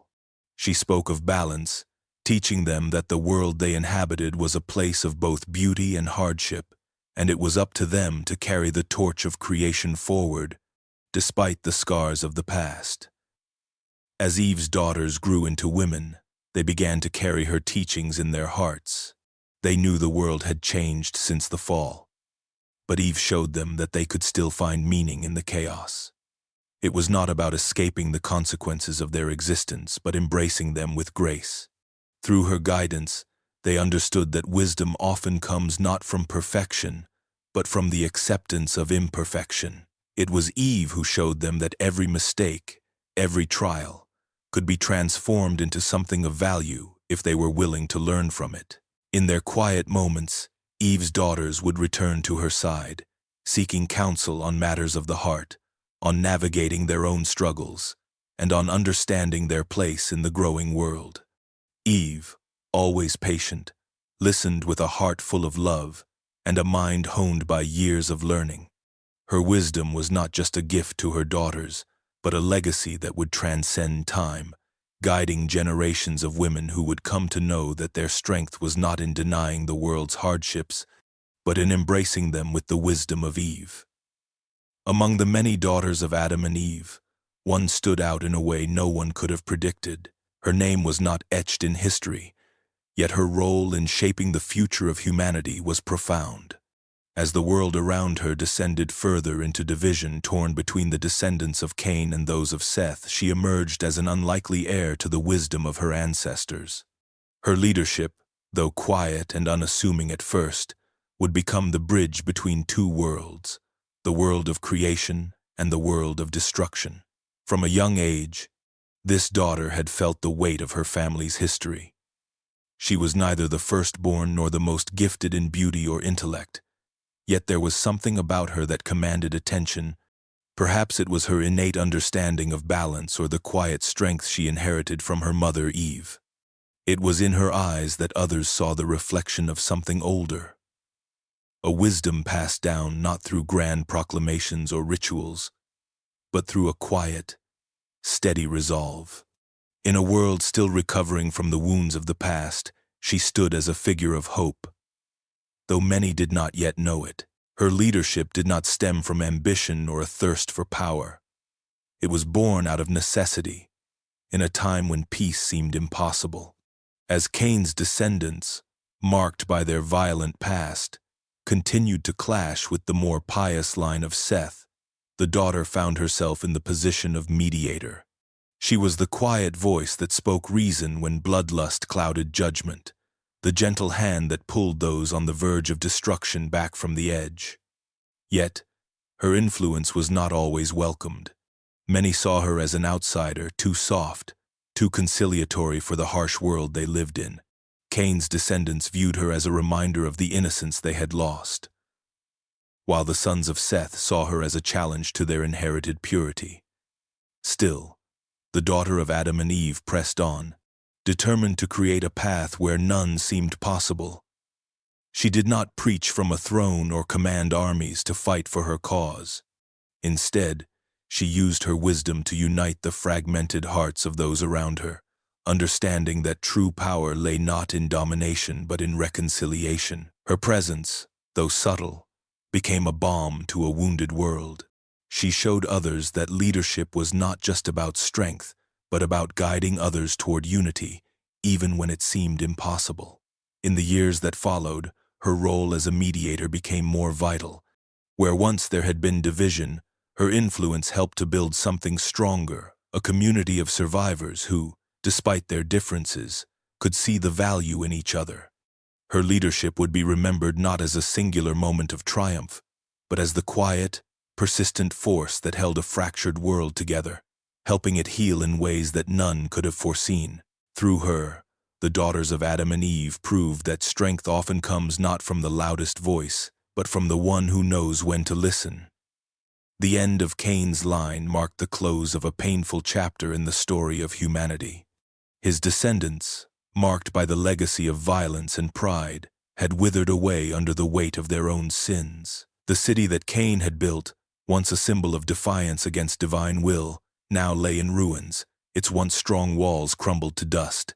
But as one era of darkness faded, a new light began to shine, one that came not from the violent bloodline of Cain, but from the quiet strength of Adam and Eve's daughters.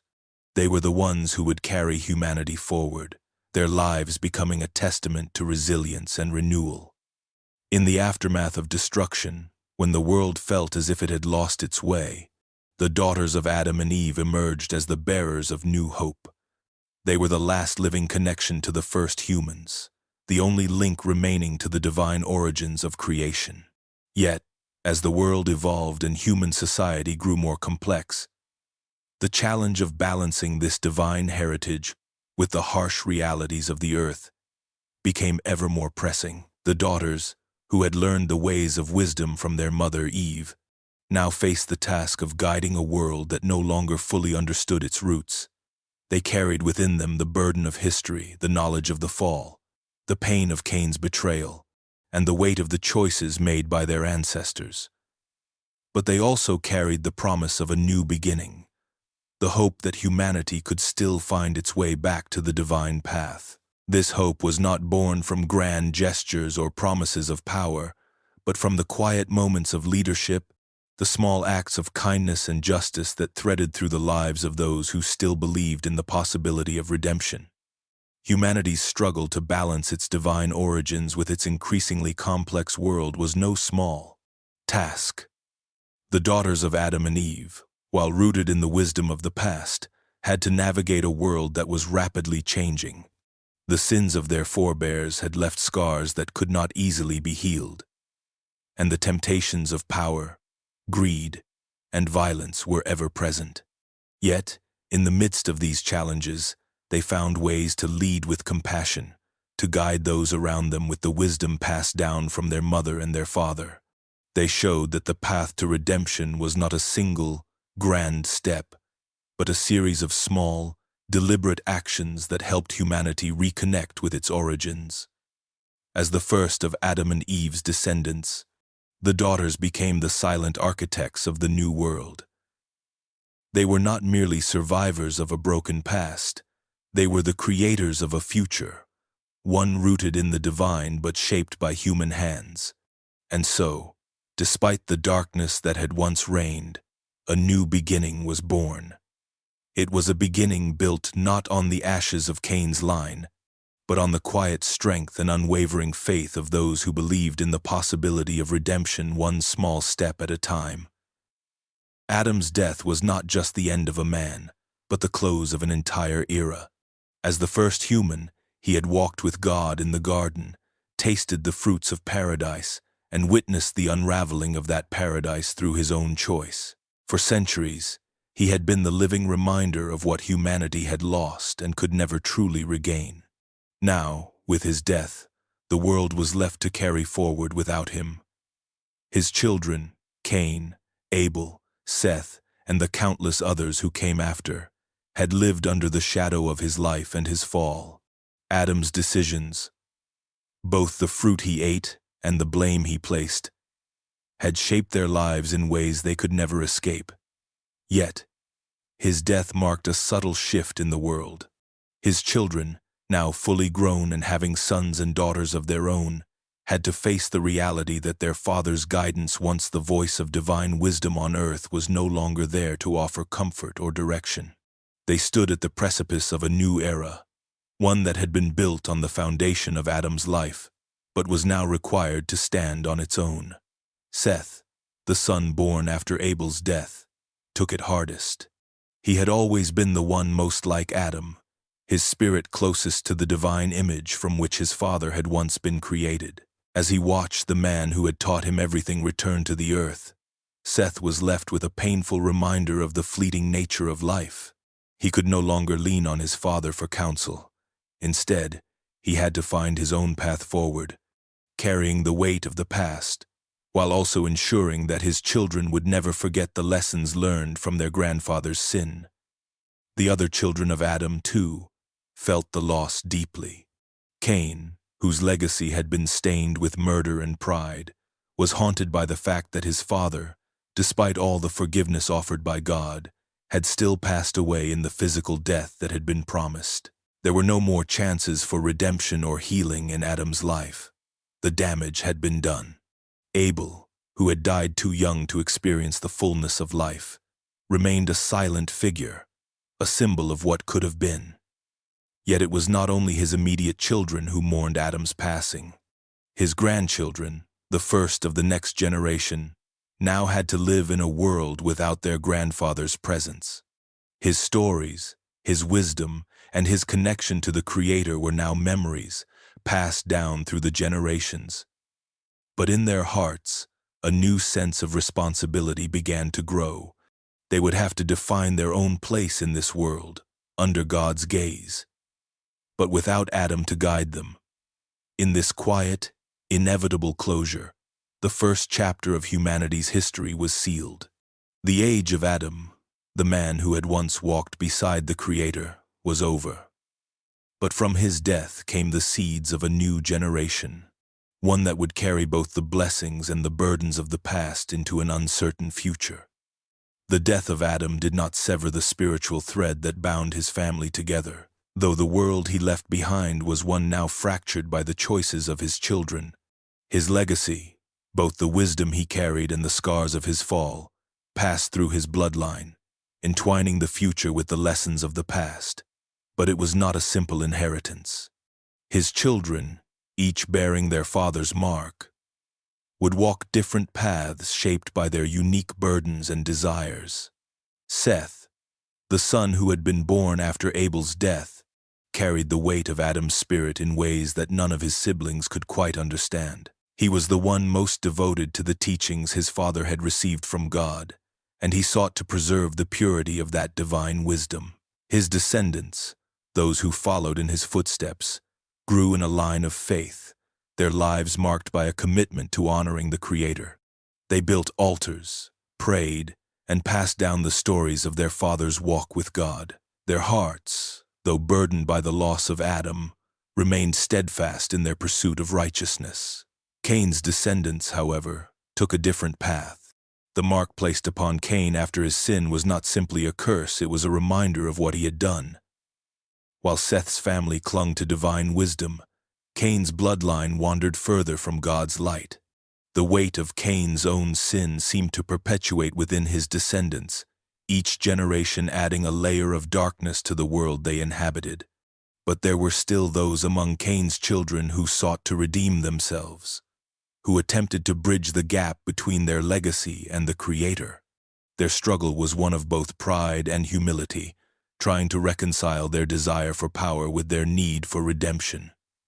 As time passed, the families of Adam, those of Seth and Cain, grew further apart, each pursuing their own path. The sons of Seth continued their way of worship, living in reverence to God, while the descendants of Cain, although still marked by their father's sin, developed their own way of life, building cities and cultivating the earth. The paths they walked were no longer the same, though both bloodlines carried the echo of Adam's teachings, twisted or upheld as they saw fit. The divisions were not just spiritual, they were reflected in the choices of the next generation.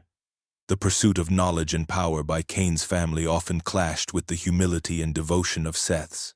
Cain's line built cities and sought dominance over the earth, while Seth's descendants looked to the heavens, longing for spiritual fulfillment rather than earthly gain.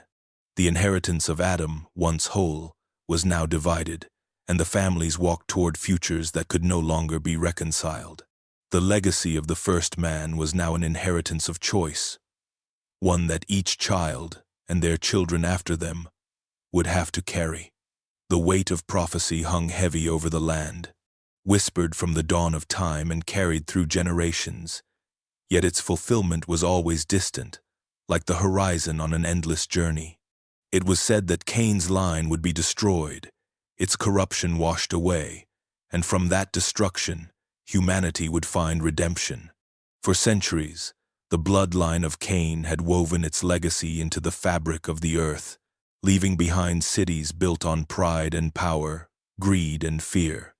But with each generation, the world had grown darker, and the reckoning, though long awaited, seemed inevitable. As the years passed, Cain's descendants had become increasingly disconnected from the divine purpose once set before them. Their cities, now filled with the sounds of rebellion and decadence, stood as monuments to their refusal to return to the Creator. There were still those who struggled with the weight of their bloodline, who sought the path of redemption. But they were few, and their voices lost amid the clamor of Cain's sons who had forgotten the meaning of the original promise. It was in this darkness that the prophecy began to take shape. The culmination of ages passed in quiet ripples, unnoticed by those whose lives were consumed by the present. The destruction that had been foretold was not sudden, but a gradual, inevitable collapse. The city that Cain had built with his own hands, a city that had stood as the pinnacle of his defiance, began to crumble under its own weight. The walls that had once been symbols of power and dominion now stood as crumbling relics of a bygone age.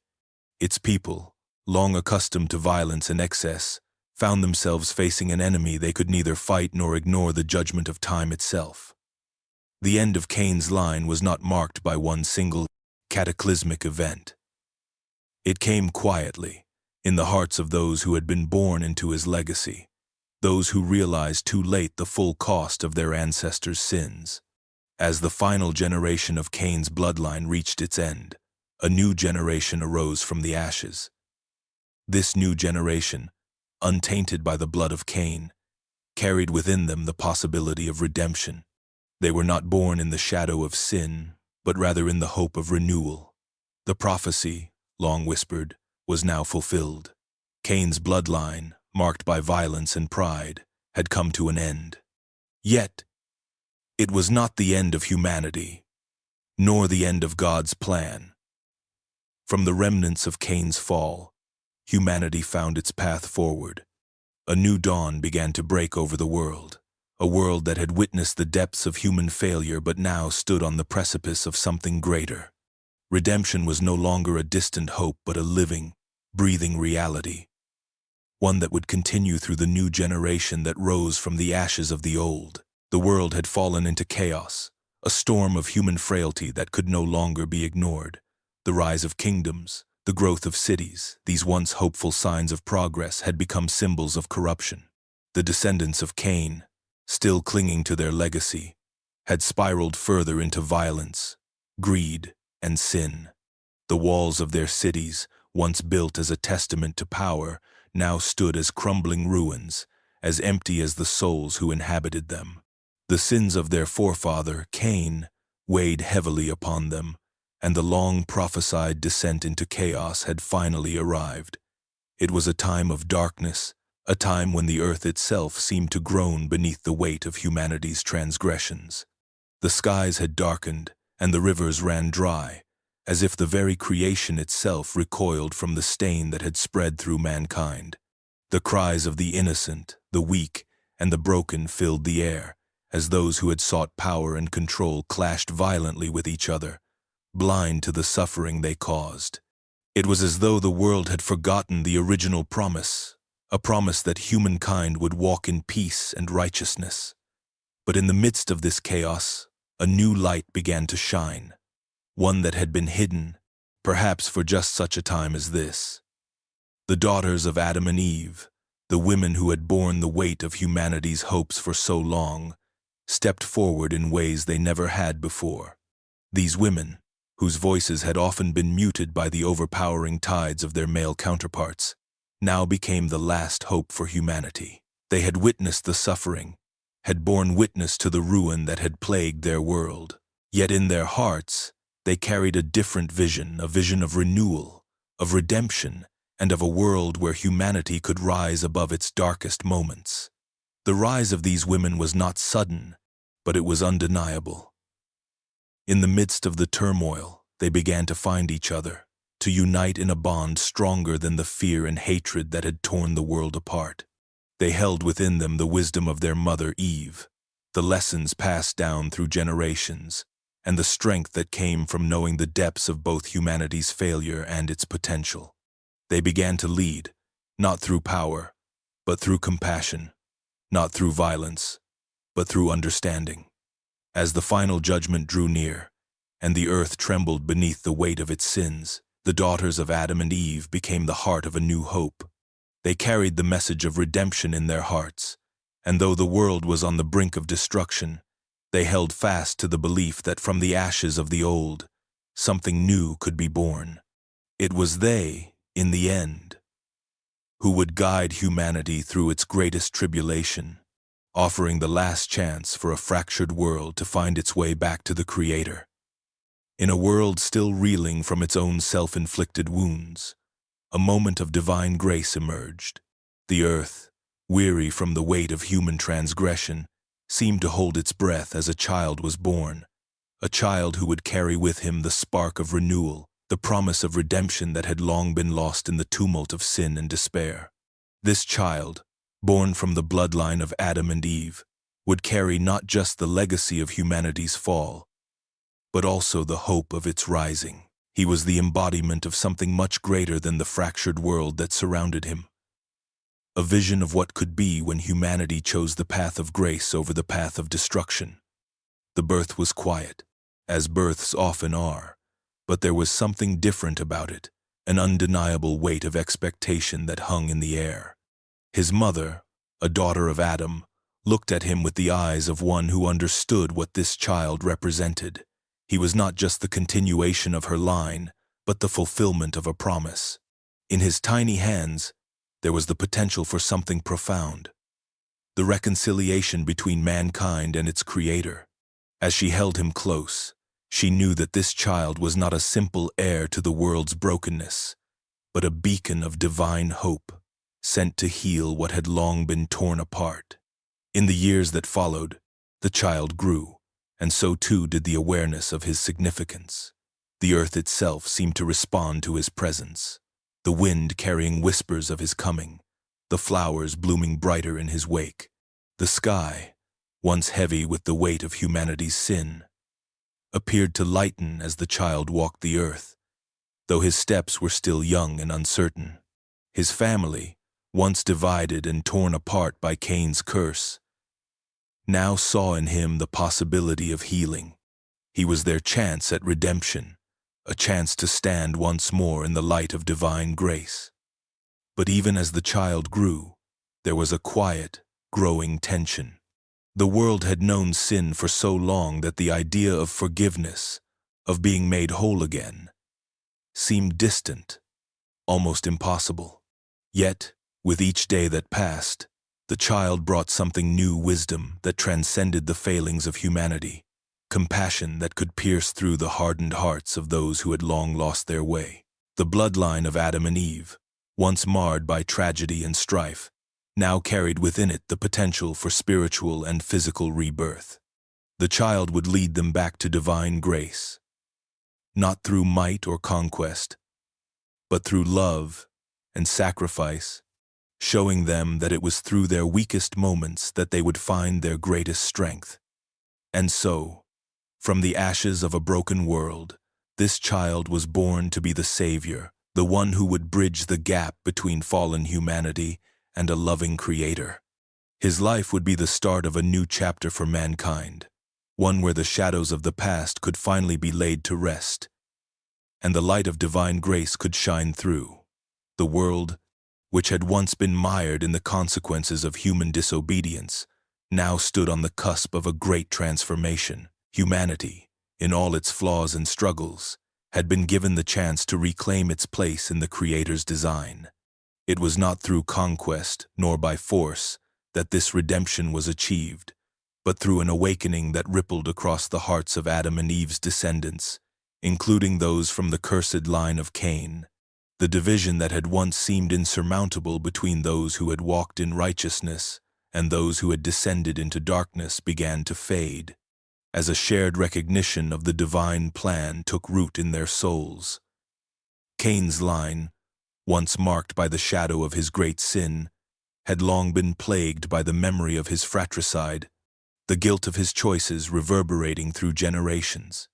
Yet, the seed of redemption, planted long ago, began to bloom in unexpected ways.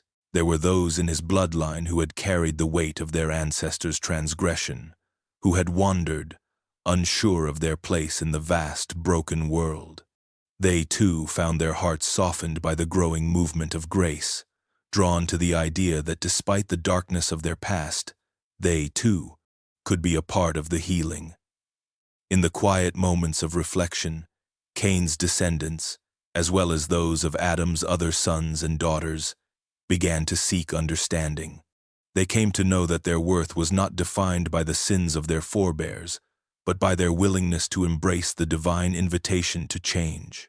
There was no grand gesture, no miraculous event that caused this shift, only the slow, quiet realization that the Creator's love, though long veiled by sin, had never been extinguished. It had only been waiting for them to turn toward it. The spiritual redemption of humanity unfolded like a long-forgotten melody, one that had been sung in the heart of creation since the beginning. As each individual, whether from the line of Cain or another, reached out with humility and hope, the divine presence touched them. It was not a cleansing fire that burned away their sins, but a light that illuminated their hearts, revealing the path to healing that had always been before them. The weight of their actions, once a barrier between them and the Creator, became the very thing that showed them the depth of divine grace. For those in Cain's line, the burden of their ancestors' sin was not erased, but woven into the fabric of their redemption. In embracing the divine grace offered to them, they found a new purpose, a chance to rebuild not just their own lives, but the world around them. And in this, they became part of the great tapestry of humanity's redemption, woven together through the threads of forgiveness, understanding, and the unyielding love of the Creator. In the end, all of Adam and Eve's children, including those from the cursed line of Cain, found their place in the story of creation. The final redemption was not a singular moment, but the gradual unfolding of a truth that had always been there, waiting to be realized by those who sought it. After ages of strife, division, and turmoil, a new kingdom began to rise from the ashes of the old world. It was a kingdom unlike any other, founded not upon the fleeting power of men, but upon the enduring pillars of justice, truth, and divine order. The suffering of the past had left scars on the hearts of humanity, but these wounds became the fertile ground for a new understanding. The yearning for peace, for unity with the Creator, finally reached its fulfillment. People, once scattered in their grief and despair, now stood together in a moment of clarity, ready to embrace the divine plan that had always awaited them. This new kingdom was not born through violence or conquest, but through the quiet revolution of the heart. It grew, first in the minds of the few who had kept the faith, who had nurtured the light of truth within their souls, despite the darkness that surrounded them. Their words spread like whispers of hope, carried on the winds of change. Their actions, though small in the grand scheme, became the foundation stones of a greater work, one that would rebuild humanity's relationship with the divine. As the new kingdom took shape, it was clear that it would not follow the patterns of the kingdoms that had come before. There was no desire for worldly power or material gain. Instead, there was a hunger for spiritual wholeness, for the restoration of the bond between creation and its Creator. Leaders arose, not through bloodlines or military might, but through wisdom, compassion, and the ability to guide others back to the path of righteousness.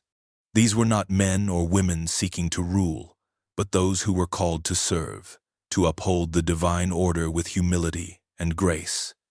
The people of this new kingdom began to see the world through a different lens.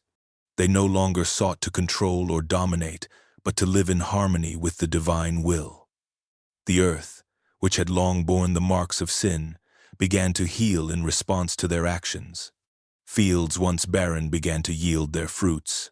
Rivers once choked with the weight of humanity's corruption began to flow clear again.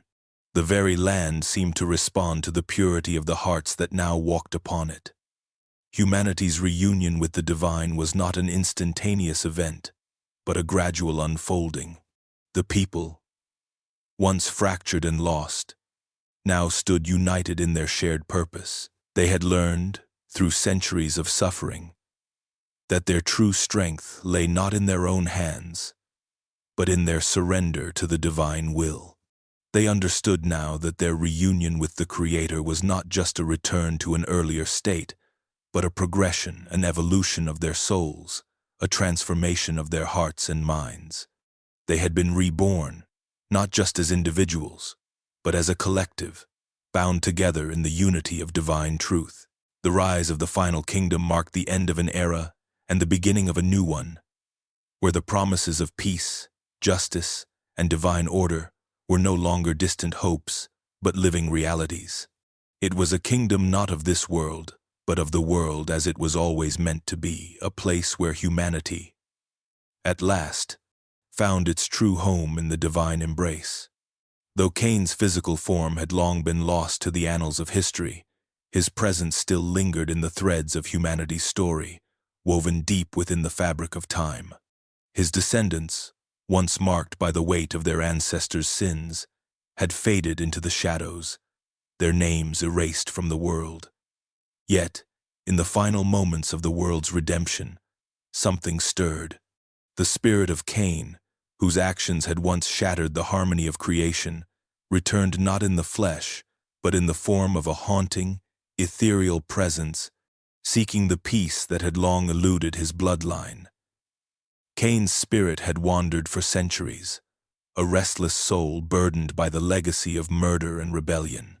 Yet, in this new world, he found himself drawn back, not by a thirst for vengeance or pride, but by the light of redemption that now shone brightly across the earth. His descendants, though physically gone, were not forgotten. They, too, had been marked by their ancestors' choice, and yet they, too, were part of the divine plan unfolding before them. The redemption that had once seemed unreachable was now a living truth, extending its grace even to those who had once been lost in sin. The reunification of Cain's spirit with his family was not a reunion of sorrow, but of profound peace. It was not an erasure of the past, but a recognition that even the darkest chapters of history could be transformed by divine love. Cain's children, long scattered and fragmented, now stood together, no longer defined by their ancestors' crime, but by their willingness to accept the healing offered by the Creator. Their spirits, though touched by the stain of Cain's legacy, were not forever bound to it. In the presence of divine grace, they too found release, as if the very blood that had once bound them to Cain's sin had been washed clean. As Cain's spirit met those he had wronged, there was no vengeance, no cries for justice. Instead, there was understanding, a recognition that the sins of the past were not meant to define the future. Cain's long journey through suffering, regret, and isolation had prepared him for this moment, when the weight of his actions was no longer a chain, but a lesson learned. He stood now, not as the murderer who had once broken creation, but as a symbol of the transformative power of forgiveness and redemption. In this new divine order, Cain's return was not a return of darkness, but of light. His family, once divided by sin and grief, was now united in the embrace of divine grace. And as they stood together, the world, in its final redemption, echoed with the promise that no soul, no matter how far gone, was beyond the reach of God's healing love. Cain, the first murderer, had found his place in the redeemed world, not as a symbol of death, but as a living testament to the power of transformation and rebirth. As the world entered its final stages of restoration, the presence of Eve, though no longer physically among her children, remained felt throughout the generations. Her wisdom, passed down through the centuries, had shaped the very foundation of human existence. In the quiet moments of reflection, the echoes of her teachings rippled through the hearts of the daughters of Adam. and through them, to all of humanity. Eve had not merely been the first mother, but the first teacher, the first to learn the depths of both human strength and vulnerability.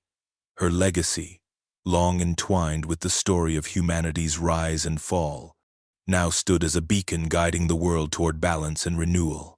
Her understanding of the divine plan, first learned in the garden and refined through years of sorrow and hope, had left an indelible mark on the path of her descendants. As the earth healed, so too did her teachings, offering wisdom for the challenges that remained. Eve had witnessed the fall of her family, the ruin brought upon the earth, and the gradual struggle to rebuild what had been broken.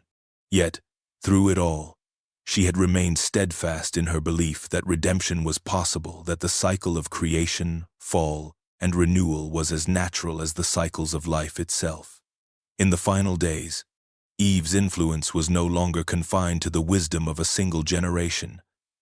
Her lessons, rooted in humility, love, and the acceptance of divine grace, were woven into the very fabric of human society. Her daughters, who had carried her teachings with strength and grace, now stood as leaders, guiding the world toward a balanced existence. The delicate equilibrium between man and woman, heaven and earth, that Eve had once struggled to understand, was now restored. Her wisdom had made it possible for humanity to see beyond the mistakes of the past, to embrace their shared responsibility for creation, and to honor the divine purpose that had always underlain their existence. The world, once fractured and torn, was now reuniting in a harmony that Eve could only have dreamed of in her earlier days.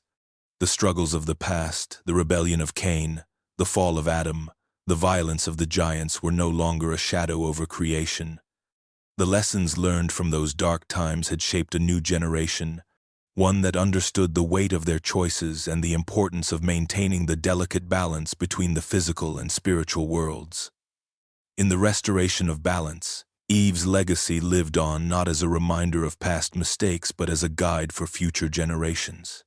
The restoration of the world was not just about healing the land or renewing the hearts of humanity. It was about embracing the divine wisdom that Eve had shared with her children.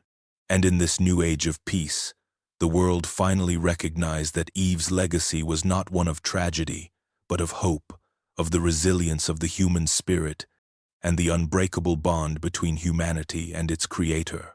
In the final moments of their earthly lives, Adam and Eve's daughters stood as the last living links to the beginning of humanity. Their bodies, weathered by time, had grown frail, but their spirits were as strong as ever. Each daughter had carried the weight of her family's history, the fall, the struggles, and the rebirth of the world, and now, as the world shifted into its final phase of restoration, they prepared to pass their wisdom onto the generations yet to come. Their final act was one of great purpose. The daughters gathered in the quiet of a sacred place, surrounded by their families, their children, and the faithful of the new world. Though the trials they had endured were many, they found peace in the knowledge that the world was moving toward balance, that humanity had finally learned the lessons their ancestors had failed to grasp. With hearts full of both sorrow and joy, they spoke their last words, each daughter contributing her own voice to the collective wisdom they had accumulated over lifetimes. They spoke of forgiveness, of the need to release the weight of the past in order to embrace the future. They reminded their children that the world's history was not one of endless cycles of destruction but of growth, of learning, and of rising from the ashes. Their words were a call to humanity to look inward, to examine the soul and seek the divine within. In their final teachings, they emphasized the importance of humility, of living in harmony with both each other and the earth. They spoke of divine justice, of a world where creation and destruction were balanced, where love and wisdom guided all decisions. Their teachings, though simple in their essence, were profound in their impact. The daughters of Adam and Eve had, through their lives, embodied the fullness of human experience, grief, loss, strength, and, above all, hope. As they spoke, their words settled deeply into the hearts of their listeners, and it was clear that humanity had reached a turning point. Their final moments were not marked by sorrow, but by the certainty that the world was finally ready to move forward, to begin anew. With their final breath, they entrusted the future to their descendants, knowing that they had given humanity the tools to rebuild, to restore, and to thrive. Their teachings, passed down through the generations, would serve as a guiding light for those who walked the earth after them. The daughters of Adam and Eve were not just the bearers of life, they were the architects of humanity's spiritual rebirth. As they passed into history, they left behind not a legacy of death, but of life and hope, ensuring that the world would never forget the lessons learned through their lives and teachings. After the great trials had passed and the world had been restored, humanity began the arduous yet hopeful task of rebuilding. The land, once scarred by destruction and chaos, began to heal as the people, inspired by the wisdom of their ancestors, set out to create a new world founded on divine principles. The lessons of the past of fallen kingdoms, lost knowledge, and the cost of forgetting the Creator were not forgotten. They shaped every decision, every action, as the survivors of the Great Judgment worked to rebuild civilization. The people, now united by a common purpose, began to establish new communities. They erected temples and places of worship not out of fear, but out of reverence for the divine order that had been set in motion. These were not just physical structures, but symbols of humanity's return to harmony with the Creator. The ancient lessons of balance between knowledge and wisdom, between power and restraint, were woven into the fabric of every new society. The rebuilding was not only of cities, but of hearts, minds, and spirits. The earth, too, seemed to respond to humanity's efforts. Crops grew in abundance, the rivers ran clear once again, and the animals that had long been scattered and fearful returned to the land. It was as if creation itself had been given a second chance, a chance to thrive under the guidance of those who now understood the sanctity of life. Humanity, in its renewed reverence, worked in harmony with nature, using its gifts to cultivate the earth without exploiting it. As the years passed, the people looked back with gratitude for the redemption they had been granted. They had learned to respect the boundaries set by the Creator and to live according to a divine order that had once seemed so distant. There was no longer any desire to transcend the natural world or to challenge the cosmic laws.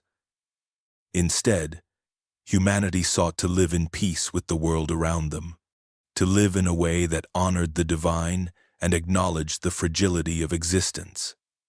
The spiritual restoration was just as profound as the physical one. The people, once scattered and divided, now shared a common understanding of their place in the universe. The divisions that had once existed between the descendants of Cain and Seth were healed, as all recognized the importance of unity in the face of a world restored to divine order.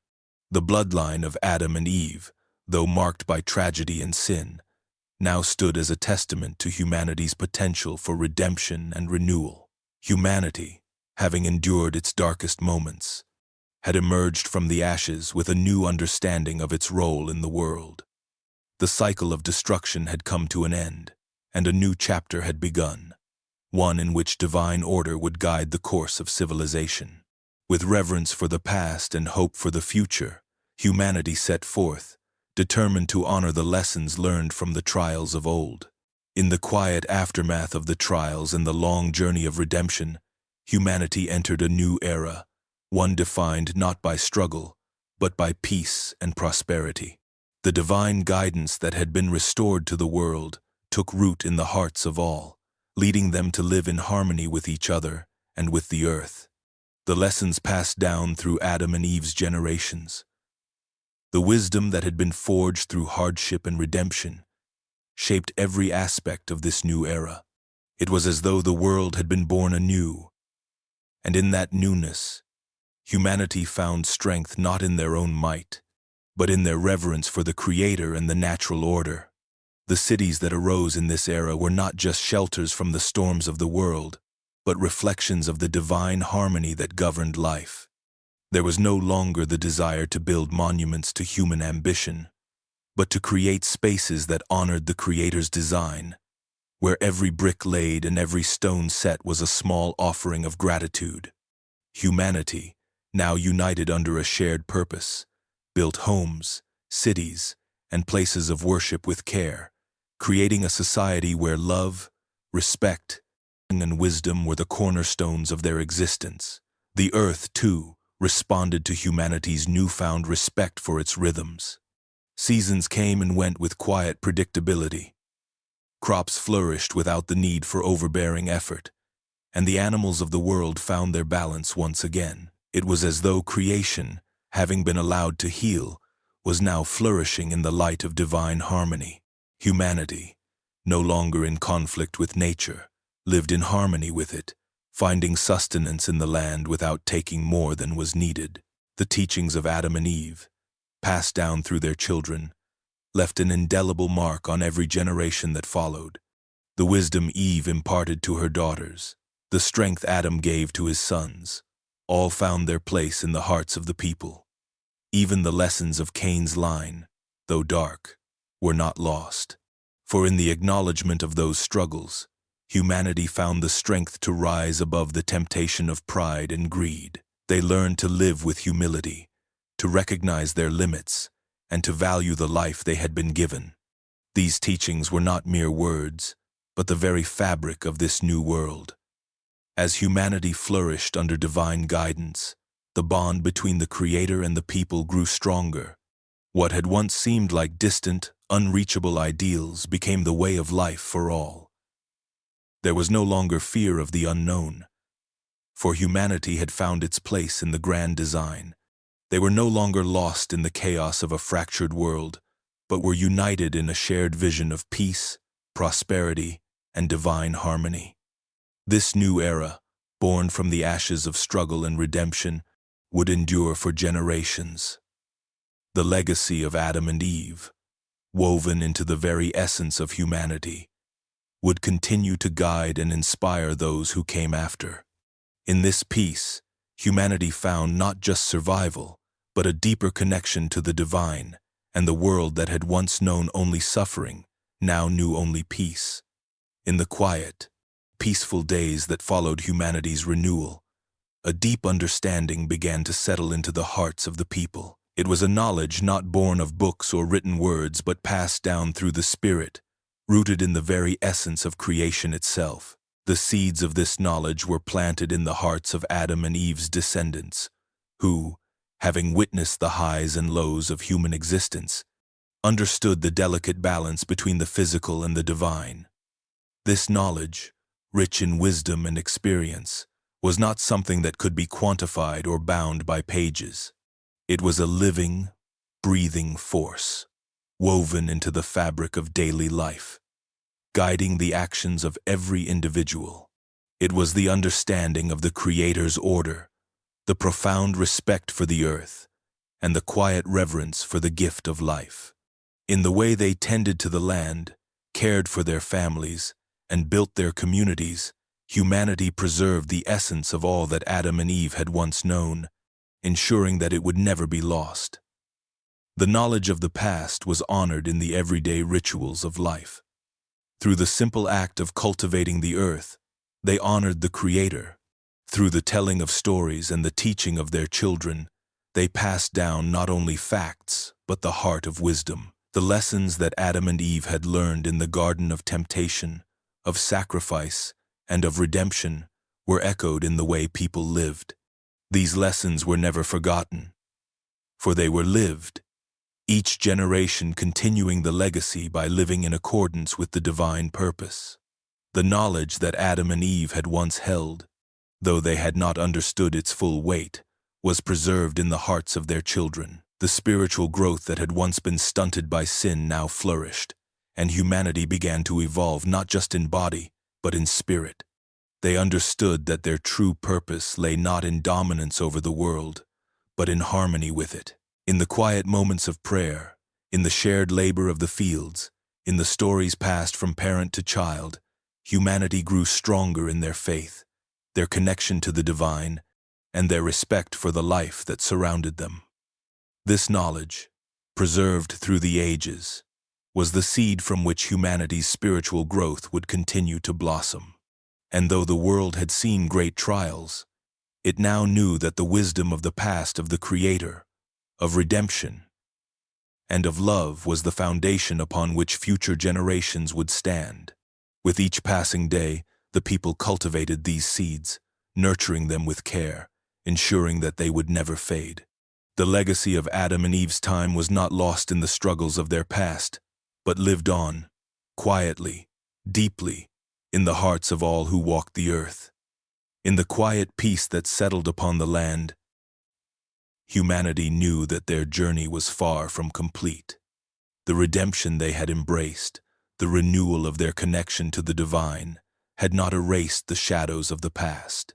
They understood that in every age, the old temptations, the ones that had led Cain to his tragic fall, would always linger on the edge of their awareness, waiting to find a foothold in the hearts of those who strayed too far.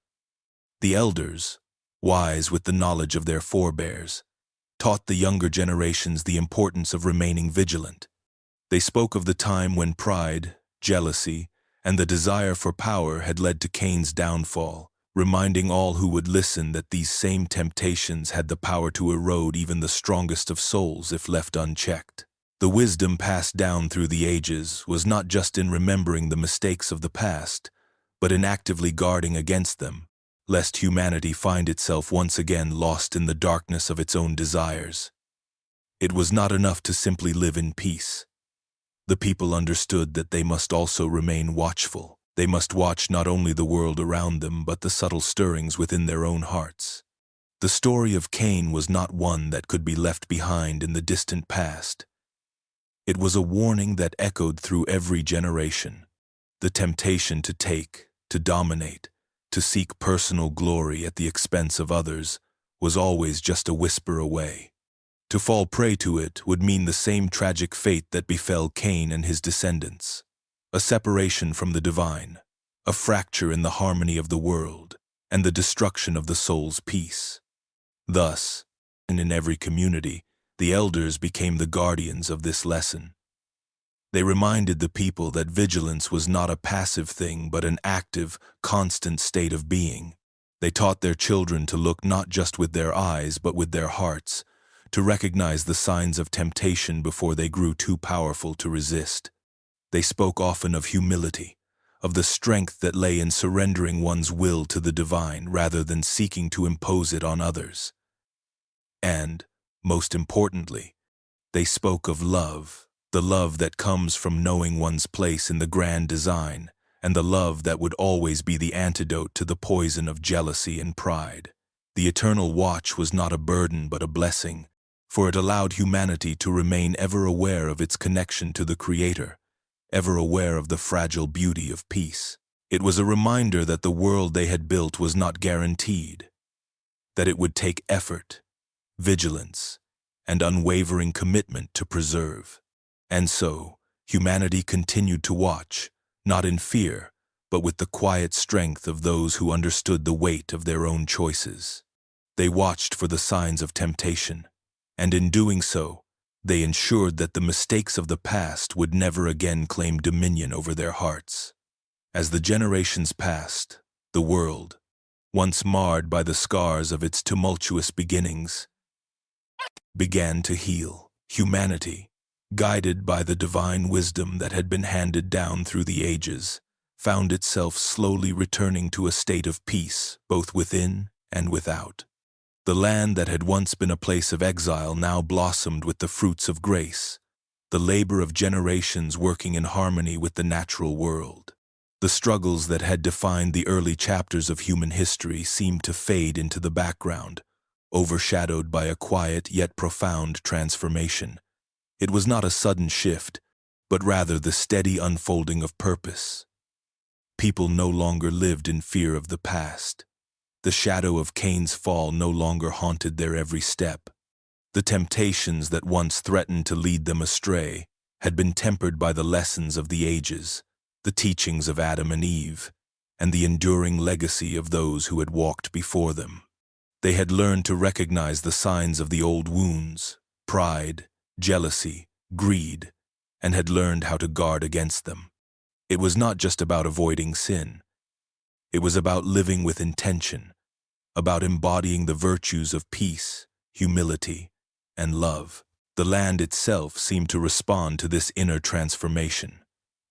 The fields grew richer, the seasons flowed in their proper order, and the skies stretched wide in their infinite blue. Where once there had been barren deserts and wilderness, there were now thriving communities, each living in balance with the earth beneath their feet and the heavens above. The world was no longer a place of strife and struggle, but one of renewal and growth, as if the land itself had sensed the return of its rightful heirs. The peace of Eden, the harmony between humanity and creation, had begun to take root once more. In the hearts of the people, there was a sense of fulfillment, a deep knowing that they were living as they had been intended, walking in alignment with the divine will. They had found their purpose, not in power or dominance, but in love, service, and stewardship. The fear that had once gripped them, the fear of the unknown, of being lost in a world without meaning, was now replaced with a quiet assurance that they were part of a greater design. They understood that they were co-creators, entrusted with the care of the world, its people, and its creatures. The weight of this responsibility was not burdensome, but a source of deep joy and fulfillment. Humanity, in its humble acknowledgement of its place in the grand scheme of things, had finally come to rest in the peace that had once been promised in Eden. It was a peace that transcended time, a peace that had always been there, waiting to be rediscovered. As the generations continued to rise, they did so with the quiet strength of those who knew that they were living in harmony with both the Creator and the creation, walking the path toward their true purpose. The peace of Eden, once lost, had been restored, not through the return of paradise, but through the hearts of those who had learned to live in its image. In the final days of an era long past, there remained one last witness to the world's earliest days, the last living descendant of Adam and Eve. This individual, who had seen centuries unfold, was a bridge between the ancient and the present, the last living connection to a time when the world was young, filled with innocence, and yet burdened by the weight of humanity's first mistakes. Now, with the world in its new state of peace, this final descendant stood alone, reflecting on the sweeping tides of time and the echoes of history that reverberated through the ages.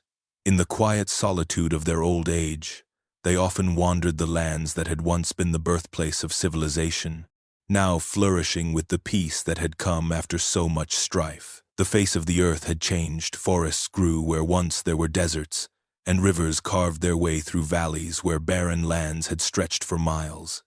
The cities that had risen from the ashes of past destruction now stood as shining examples of humanity's resilience and growth. Yet, in the heart of the last witness, there lingered a deep sense of what had been lost in the journey.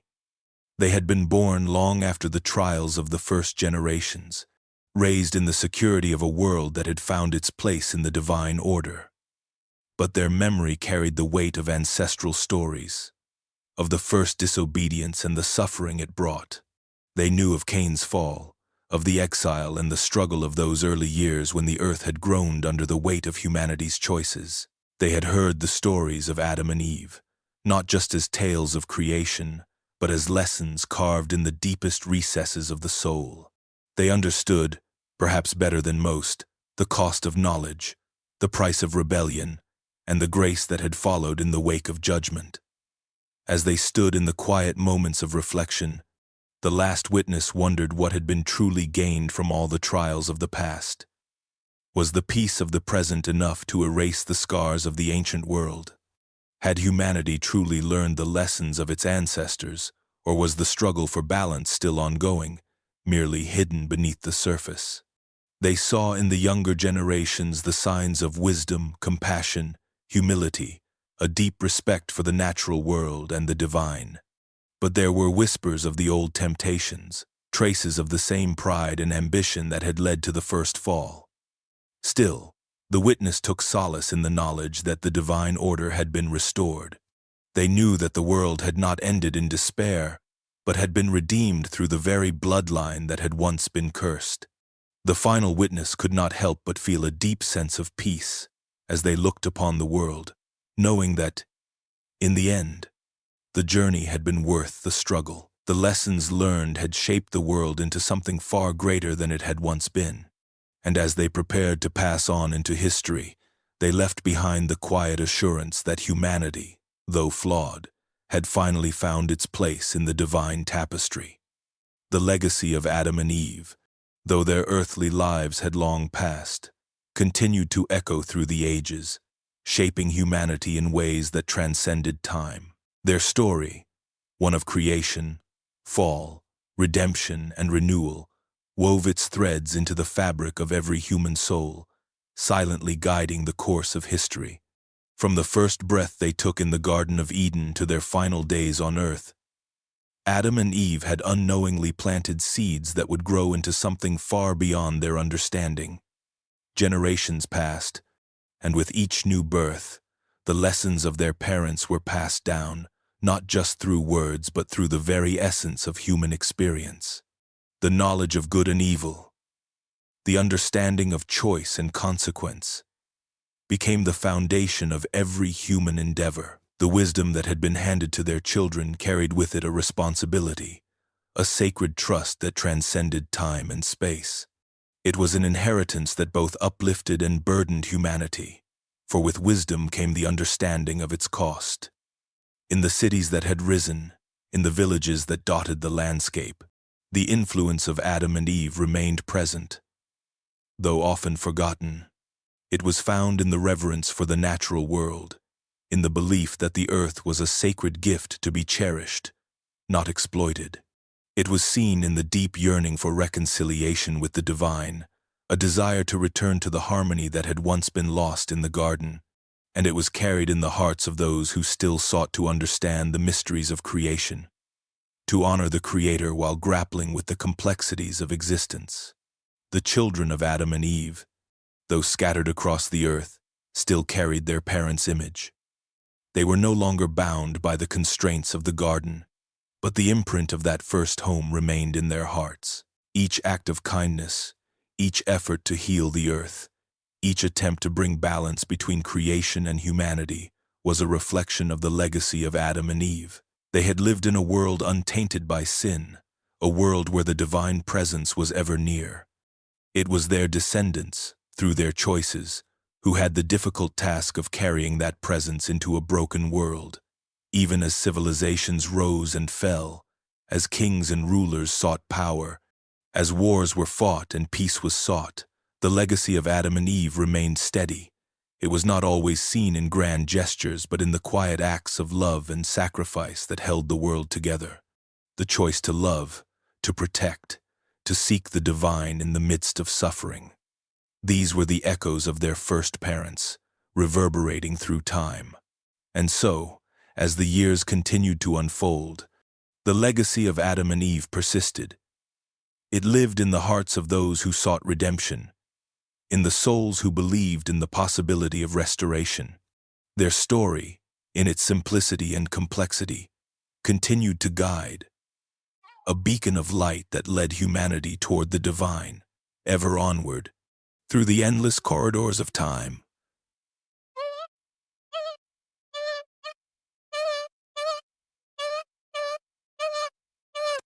The promise that God had made to Adam and Eve, that their offspring would one day bring redemption to the earth, was finally being fulfilled. For generations, humanity had wandered through the shadows of sin, trying to find its way back to the light. They had known the taste of both the sweet and bitter, of creation and destruction. But now, in this quiet moment, all the pieces of the divine plan fell into place. The first parents, though long departed from the earthly realm, had left behind a legacy that rippled through time, shaping the course of history. The trials and tribulations of their descendants had not been in vain. Every sorrow, every struggle, every act of kindness and every moment of despair had led to this very point. Humanity, though marred by the fall, had slowly, steadily sought the divine, even when it seemed impossible. And in the end, it was through their efforts and God's unyielding grace that the reconciliation had arrived. The promise had been that the seed of Eve would crush the head of the serpent, and in this fulfillment, there was no denying the weight of the fulfillment. The earth, once torn apart by the division of sin, now experienced the quiet restoration of unity. The veil that had separated humanity from the divine was finally torn, not through power or violence, but through humility and love. The children of Adam and Eve, now a vast and varied people, had become the vessels of divine mercy, each one playing a part in the greater whole of God's purpose. The reconciliation, though longed for and prayed over, was not immediate. It came after centuries of waiting, after the flood, the loss, the wandering. Yet now, at last, there was peace. The brokenness that had begun in the garden was mended not in a single moment, but in the collective return of every soul that had longed for divine connection. The world was no longer a place of constant separation, but of reunion. A reunion not just between humanity and God, but between every human heart and every other. It was as if the earth itself breathed again. The skies, once so distant, now felt closer. The very ground that had once been cursed was now blessed. The curse of sin was lifted, not through perfect works or grandiose acts, but through the simple act of returning to the love that had always been there, waiting. The children of Adam and Eve, in their imperfections, had found their way back, not to the place of Eden, but to the presence of God that had never truly left them. In the end, it was not the story of perfect people that had redeemed the world, but the story of a perfect God, fulfilling his promises, restoring all that had been lost. The reconciliation was complete.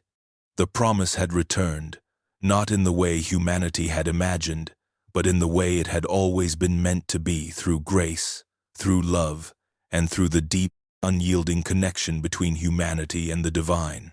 The flood, once a harbinger of judgment, had become a symbol of healing, a divine act of mercy disguised in the torrents of destruction. For the earth, it was a cleansing, a return to the purity that had once existed in the beginning. What had been marred by sin was now submerged in the waters of grace. The floodwaters, though fierce and overwhelming, carried with them the promise of restoration, washing away the corruption that had seeped into the very fabric of creation. It was not just a physical renewal, but a spiritual one. The waters that covered the earth had done what fire could not. They had purified the land, not in wrath, but in love. Sin, which had once reached the heights of heaven, was now swept away, leaving the earth to breathe again. The destruction was necessary, but in its wake came the quiet, steady work of renewal. The soil, once tainted by violence, now held the potential for new growth, for life to spring forth once more. The flood had washed away what had been corrupted, but it also made space for the new, the pure, and the sacred to take root. In this final cleansing, humanity, too, was given a chance to begin again. The survivors of the flood, Noah and his family, were not untouched by the weight of the past. They carried with them the knowledge of what had been lost, but also the understanding of what had been saved.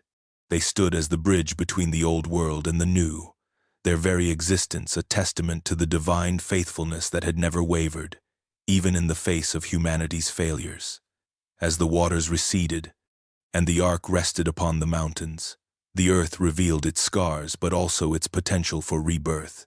The covenant made between God and humanity was sealed with the rainbow, a sign not of judgment, but of promise, God's assurance that the earth would never again be destroyed in such a way. It was a promise of balance, of harmony between the divine and the created world. The healing waters had done their work, and now the earth could begin again, free from the corruption that had once plagued it. The flood had not been a mere act of destruction, but the necessary step for the restoration of divine order. What had once been divided was now united, as the earth, humanity, and heaven stood in new relationship with one another. The balance had been restored, and in its place was a world ready to heal, to grow, and to walk once more in the presence of the divine. The healing waters had done their work, and the earth was made whole again, ready to embrace the future with hope and grace. The end of Cain and Abel's story marked the closing of an era. It was a chapter filled with sorrow, sin, and violence, yet it was necessary for the redemption that would follow. The struggles of humanity had played out in the lives of these two brothers, one consumed by jealousy, the other by faith, their fates forever intertwined in the narrative of the fall. Cain's murder of Abel had shattered the peace of Eden's early promise, and yet it was through the pain of that act that humanity's need for redemption was realized. With Abel's death, the world was left to grapple with the consequences of Cain's sin, a world steeped in a legacy of pride, envy, and violence. The ripples of that first act of bloodshed spread far and wide, affecting not only Cain's descendants, but all of humanity. But even in the darkness of Cain's exile, there was a glimmer of hope. His bloodline, though marred by sin, was not beyond redemption. And so, the story of Cain and Abel, tragic as it was, served as a pivotal moment in humanity's journey, a reminder of the cost of sin but also of the possibility of grace. As the generations passed, the earth continued to bear the weight of humanity's failures, but it also carried the seeds of new beginnings. The flood, which had wiped away the corruption that had taken root, ushered in a fresh start for the world. Noah and his family became the foundation of a new lineage, one that would be guided not by the mistakes of the past, but by the lessons learned from them. The old world, with its violence and rebellion, was gone, and in its place, a new world was beginning to take shape, a world where humanity could once again walk in harmony with the divine. The redemption that followed the fall was not instantaneous, nor was it simple. It required patience, repentance, and a deep transformation of the heart. The descendants of Adam and Eve, through the trials and tribulations of history, had to learn to reconcile their divine origins with the realities of their brokenness. But the story of Cain and Abel, in all its pain, was a story of growth, of humanity learning the cost of its actions and the value of divine grace. And so, as the last chapter of this saga closed, a new beginning dawned on the horizon. The world had been cleansed, and the promise of redemption was now in the hands of the next generation.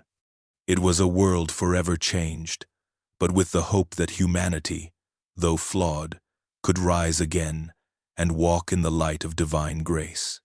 The end of the beginning was not a finality, but the start of something greater, something filled with the potential for renewal, healing, and a deeper connection to the Creator.